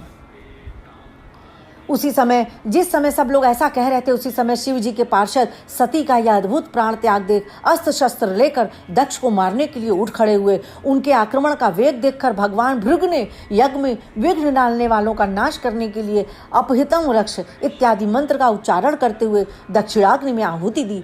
अर्धवर्यु भृगु ने ज्यों ही आहुति छोड़ी कि यज्ञ कुंड से ऋभु नामक हजारों तेजस्वी देवता प्रकट हो गए। उन्होंने अपनी तपस्या के प्रभाव से चंद्रलोक प्राप्त किया था। उन ब्रह्म तेजस संपन्न देवताओं ने जलती हुई लकड़ियों से आक्रमण किया तो समस्त गुह्यक और प्रमथगण इधर उधर भाग गए। मतलब शंकर जी के सारे पार्षद लोग भाग गए। महादेव जी ने जब देवर्षि नारद के मुख से सुना कि अपने पिता दक्ष से अपमानित होने के कारण देवी सती ने प्राण त्याग दिए हैं और उसकी यज्ञ वेदी से प्रकट हुए ऋभुओं ने उनके पार्षदों की सेना को मारकर भगा दिया है, तब उन्हें बड़ा ही क्रोध हुआ। उन्होंने उग्र रूप धारण करके क्रोध के मारे होठ चबाते हुए अपनी एक जटा उखाड़ ली, जो बिजली और आग की लपट के समान दीप्त हो रही थी, और सहसा खड़े होकर बड़े गंभीर अट्टहास के साथ उसे पृथ्वी पर पटक दिया। उससे तुरंत ही एक बड़ा भारी लंबा चौड़ा पुरुष उत्पन्न हुआ। उसका शरीर इतना विशाल था कि वह स्वर्ग को स्पर्श कर रहा था। उसके 1000 भुजाएं थी, मेघ के समान श्याम वर्ण था,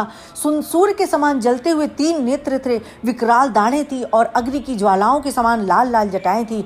उसके गले में नरमुंडों की माला थी और हाथों में तरह तरह के अस्त्र शस्त्र थे।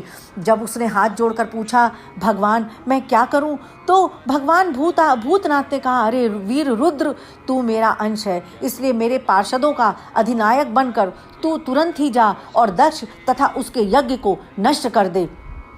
जब देवाधिदेव भगवान शंकर ने क्रोध में भरकर ऐसी आज्ञा दी, तब वीरभद्र उनकी परिक्रमा करके चलने को तैयार हो गए। वो भयंकर सिंहनाद करते हुए एक अति कराल त्रिशूल हाथ में लेकर दक्ष के यज्ञ मंडप की ओर दौड़े। उनका त्रिशूल संसार संहारक, मृत्यु का भी संहार करने में समर्थ था। भगवान रुद्र के और भी बहुत से सेवक गर्जना करते हुए उनके पीछे लिए। इधर यज्ञशाला में बैठे हुए ऋत्विज यजमान सदस्य तथा अन्य ब्राह्मण और ब्राह्मणियों ने जब उत्तर दिशा की ओर धूल उड़ाती देखी तब वे सोचने लगे, अरे यह अंधेरा सा कैसे होता जा रहा है, यह धूल कहाँ से छा गई है, क्या इस समय संसार का प्रलय तो नहीं हो रहा है अथवा प्रलय काल उपस्थित होने पर जिस समय वे अपने जटाजूट को बिखेर कर तथा शास्त्रों से सुसज्जित अपनी भुजाओं को ध्वजाओं के समान फैलाकर तांडव नृत्य करते हैं, उस समय उनके त्रिशूल से फलों से दिग्गज बिंद जाते हैं तथा उनके मेघ गर्जन से समान भयंकर अट्टहास से दिशाएं विदीर्ण हो जाती हैं। मतलब उन लोगों को लग रहा है कि प्रलय आ गया है क्या, ये कौन है जो मतलब प्रजापति दक्ष ने अपनी सारी कन्याओं के सामने बेचारी निरपराध सती का तिरस्कार किया था, मालूम होता है ये उसी के पाप का फल है। सब लोग डर के मारे यही सब बात करते लगे कि जो लोग महात्मा दक्ष के यज्ञ में बैठे थे वे भय के कारण एक दूसरे की ओर कातर दृष्टि से निहारते हुए ऐसी ही तरह तरह की बातें करते हुए इतने में ही आकाश और पृथ्वी में सब और सहस्त्रों भयंकर उत्पात होने लगे। विदुर जी इस समय दौड़कर आए हुए रुद्र सेवकों ने उस महान यज्ञ मंडप को सब ओर से घेर लिया। वे सब तरह के अस्त्र शस्त्र लिए हुए थे, उनमें कोई बौने, कोई भूरे रंग के, कोई पीले और कोई मरगट के समान पेट और मुख वाले थे। बड़े मतलब भयंकर थे सब। और वो किन्हीं के यज्ञ के पात्र फोड़ दिए, किन्हीं के अग्नियों की बुझा दिया, किन्हीं के यज्ञ कुंड में पेशाब कर दिया और किन्हीं ने वेदी की सीमा को सूत्रों को तोड़ दिया। मणिमान ने भृगु ऋषि को बांध लिया, वीरभद्र ने प्रजापति दक्ष को कैद कर लिया तथा चंडी ने पूषा को और नदीश्वर ने भक्त देवताओं को पकड़ लिया। भृगु जी हाथ में स्त्रुवा लिए हवन कर रहे थे। वीरभद्र ने उनकी दाढ़ी मूछ नोच ली, क्योंकि उन्होंने प्रजापतियों की सभा में मूछें अटते हुए महादेव जी का उपहास किया था। फिर वे दक्ष की छाती पर बैठकर एक तेज तलवार से उसका सिर काटने लगे, परंतु बहुत प्रयत्न करने पर भी वे उस समय उसे धड़ से अलग न कर सके। जब किसी भी प्रकार उसके अस्त्र शस्त्रों से दक्ष की त्वचा नहीं कटी तब वीरभद्र को बड़ा आश्चर्य हुआ और वे बहुत देर तक विचार करते रहे। तब उन्होंने यज्ञ मंडप में यज्ञ पशुओं को जिस प्रकार मारा जाता है उसे देखकर उसी प्रकार दक्ष रूप उस यजमान पशु का सिर धड़ से अलग कर दिया है। और वीरभद्र ने अत्यंत कुपित होकर दक्ष के सिर को यज्ञ की दक्षिणाग्नि में डाल दिया और उस यज्ञशाला में आग लगाकर यज्ञ को विध्वंस करके वे कैलाश पर्वत को लौट गए। इस प्रकार जब रुद्र के सेवकों ने समस्त देवताओं को हरा दिया और उनके संपूर्ण अंग प्रत्यंग भूत प्रेतों, त्रिशूल, पट्टिरा, खड़ग, गदा, परिघ और मुदगर आदि आयुधों से छिन्न भिन्न हो गए, तब वे ऋत्विज और सदस्यों के सहित बहुत ही डरकर ब्रह्मा जी के पास पहुंचे और प्रणाम करके उन्हें सारा वृत्तांत कह सुनाया। भगवान ब्रह्मा जी और सर्वांतरयामी श्री नारायण पहले से ही इस भावी उत्पात को जानते थे, इसी से वे दक्ष के यज्ञ में नहीं गए थे। अच्छा, ब्रह्मा जी इसी से अपने बेटे के यज्ञ में नहीं आए थे कि उनको ये सब पहले से मालूम था। तो वो कहते हैं, तुम लोगों ने तो यज्ञ में भगवान शंकर का प्राप्य भाग न देखकर उनका बड़ा भारी अपराध किया है, परंतु शंकर जी बहुत शीघ्र प्रसन्न होने वाले हैं, इसलिए तुम लोग शुद्ध हृदय से उनके पैर पकड़कर उन्हें प्रसन्न करो, उनसे क्षमा मांगो। दक्ष के दुर्वचन रूपी बाणों से उनका हृदय तो पहले से ही बिंध रहा था, उस पर उनकी प्रिया सती जी का वियोग हो गया। इसलिए यदि तुम लोग चाहते हो कि वह यज्ञ फिर से आरंभ होकर पूर्ण हो तो पहले जल्दी जाकर उनसे अपने अपराधों के लिए क्षमा मांगो।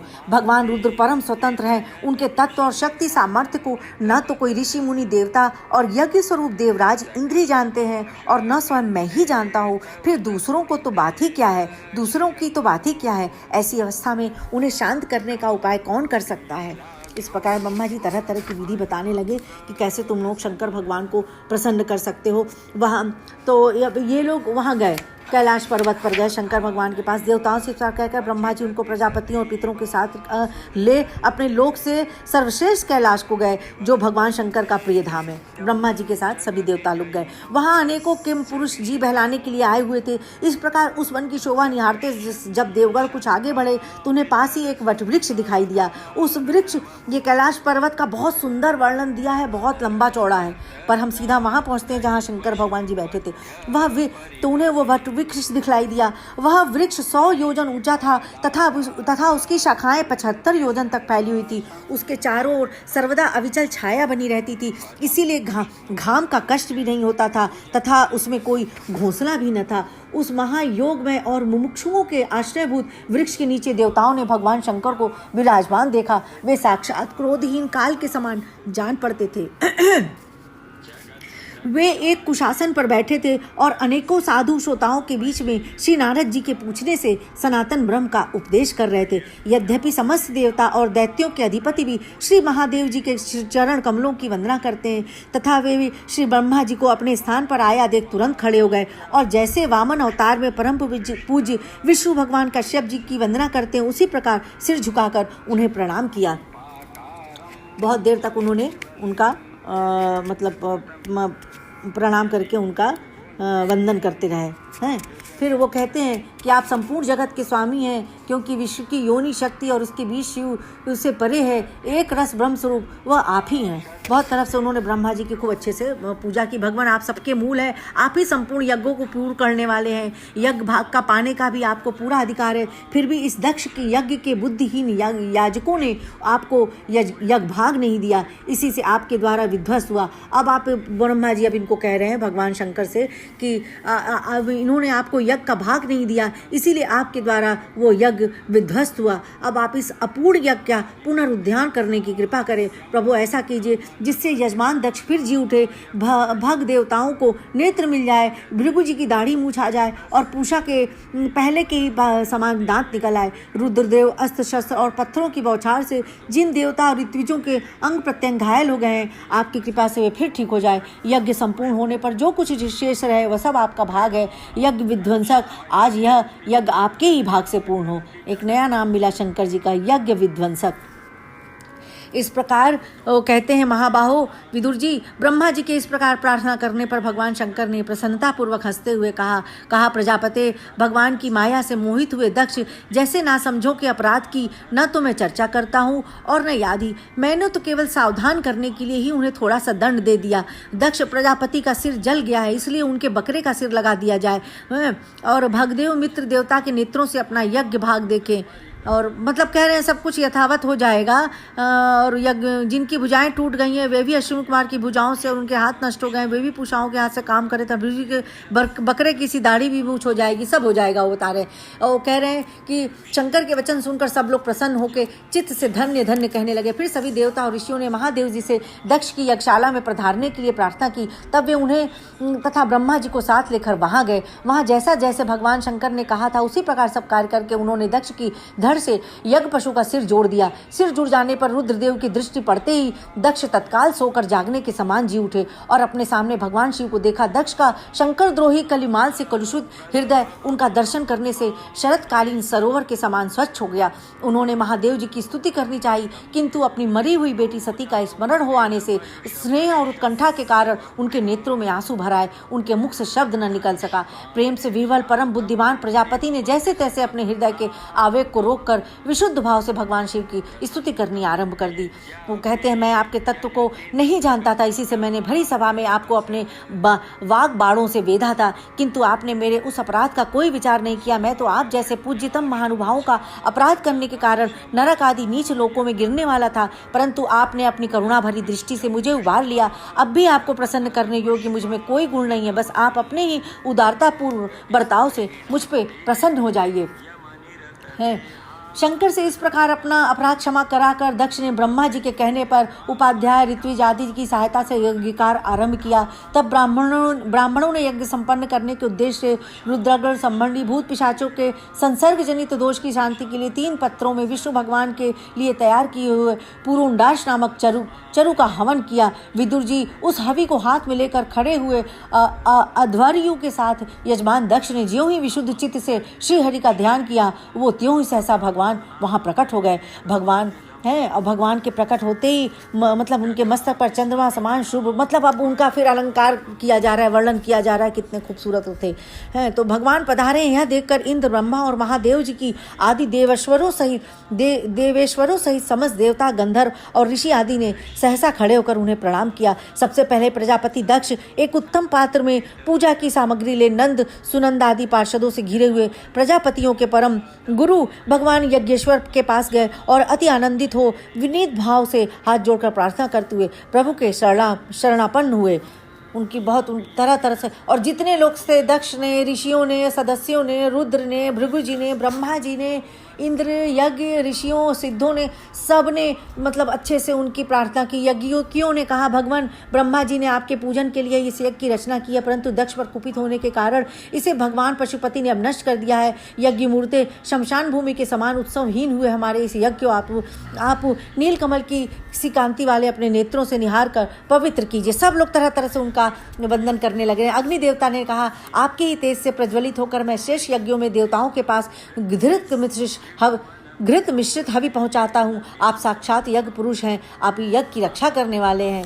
गंधर्वों ने भी कहा, देवताओं ने भी कहा, सबने उनके तरह तरह से पूजा की। फिर जब इस प्रकार सब लोग यज्ञ रक्षक भगवान ऋषि केश जी की स्तुति करने लगे, तब परम चतुर दक्ष ने रुद्र पार्षद वीरभद्र के ध्वंस किए हुए यज्ञ को फिर से आरंभ कर दिया।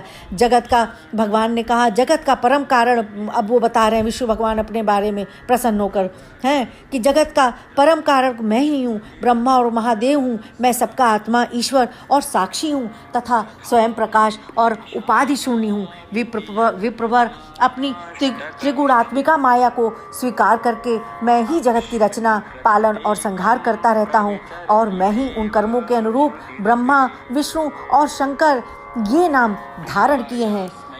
फिर कहते हैं भगवान के इस प्रकार आज्ञा धारण करते हैं। फिर उन्होंने कहा कि जिस प्रकार मनुष्य अपने सिर, हाथ आदि अंगों से ये मुझसे भिन्न है, ऐसी बुद्धि कभी नहीं करता, उसी प्रकार मेरा भक्त प्राणी मात्र को मुझसे भिन्न नहीं देखता। ब्रह्मन इस ब्रह्मा, विष्णु और महेश्वर तीनों स्वरूपतः एक ही है और हम ही संपूर्ण जीव रूप हैं। अतः जो हम में कुछ भी भेद नहीं देखता वही शांति प्राप्त करता है। भगवान के इस प्रकार आज्ञा देने पर प्रजापतियों के नायक दक्ष ने उनका त्रिकपाल यज्ञ के द्वारा पूजन करके फिर अंगभूत और प्रधान दोनों प्रकार के यज्ञों से अन्य सब देवताओं का अर्चन किया। फिर जिन्हें अपने पुरुषार्थ से ही सब प्रकार की सिद्धियां प्राप्त थी, उन दक्ष प्रजापति को तुम्हारी सदा धर्म में वृद्धि रहे ऐसा आशीर्वाद देकर सब देवता स्वर्गलोक को चले गए हैं।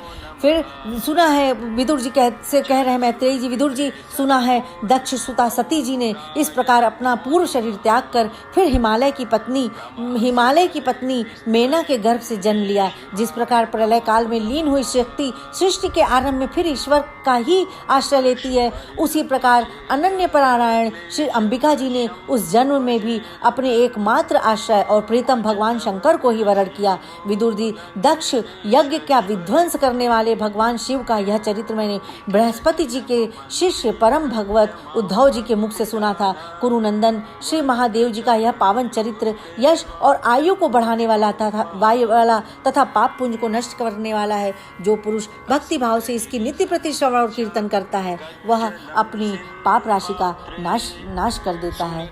इस प्रकार से ये दक्ष यज्ञ संधानम नामक 7वां अध्याय इसकी समाप्ति हुई।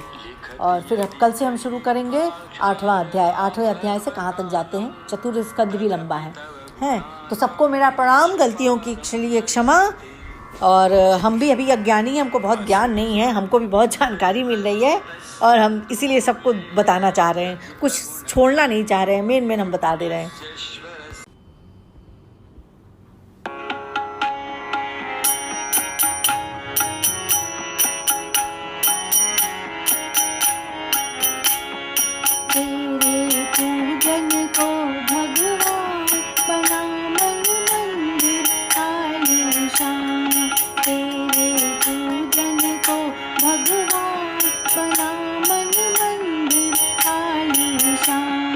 किसने जानी तेरी माया, किसने भेद तुम्हारा पाया, किसने जानी तेरी माया, किसने भेद तुम्हारा पाया।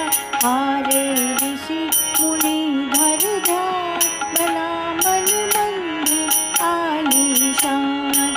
हारे ऋषि मुनि धर ध्यान, बना तेरे पूजन को भगवान बना मन मंदिर आलीशान। तू ही मन में, तू ही वन में, तू ही जल में, तू ही थल में, तू ही मन में, तू ही वन में, तू ही जल में,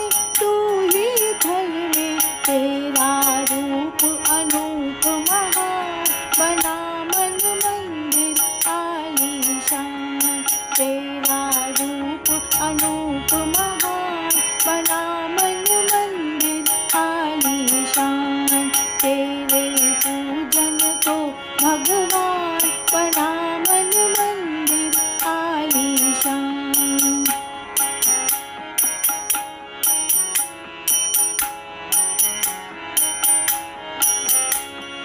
तू ही गुल में तू गुलशन में, तू ही वृक्षन के पातन में। तू ही गुल में तू गुलशन में, तू ही वृक्षन के पातन में। तू हर दिल में मूरत मान बना मन मंदिर आलीशान।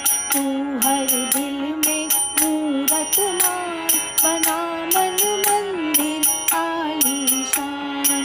तेरे पूजन को भगवान बना मन मंदिर आलीशान।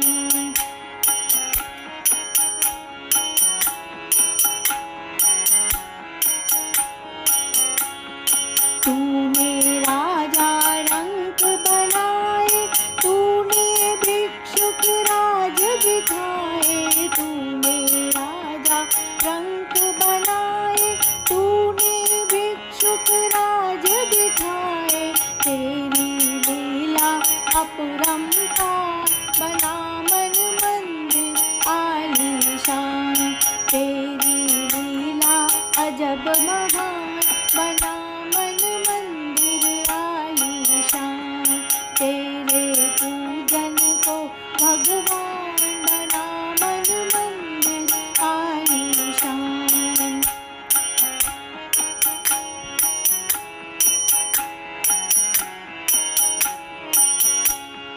झूठे जग की झूठी माया, मूरख इसमें क्यों भरमाया।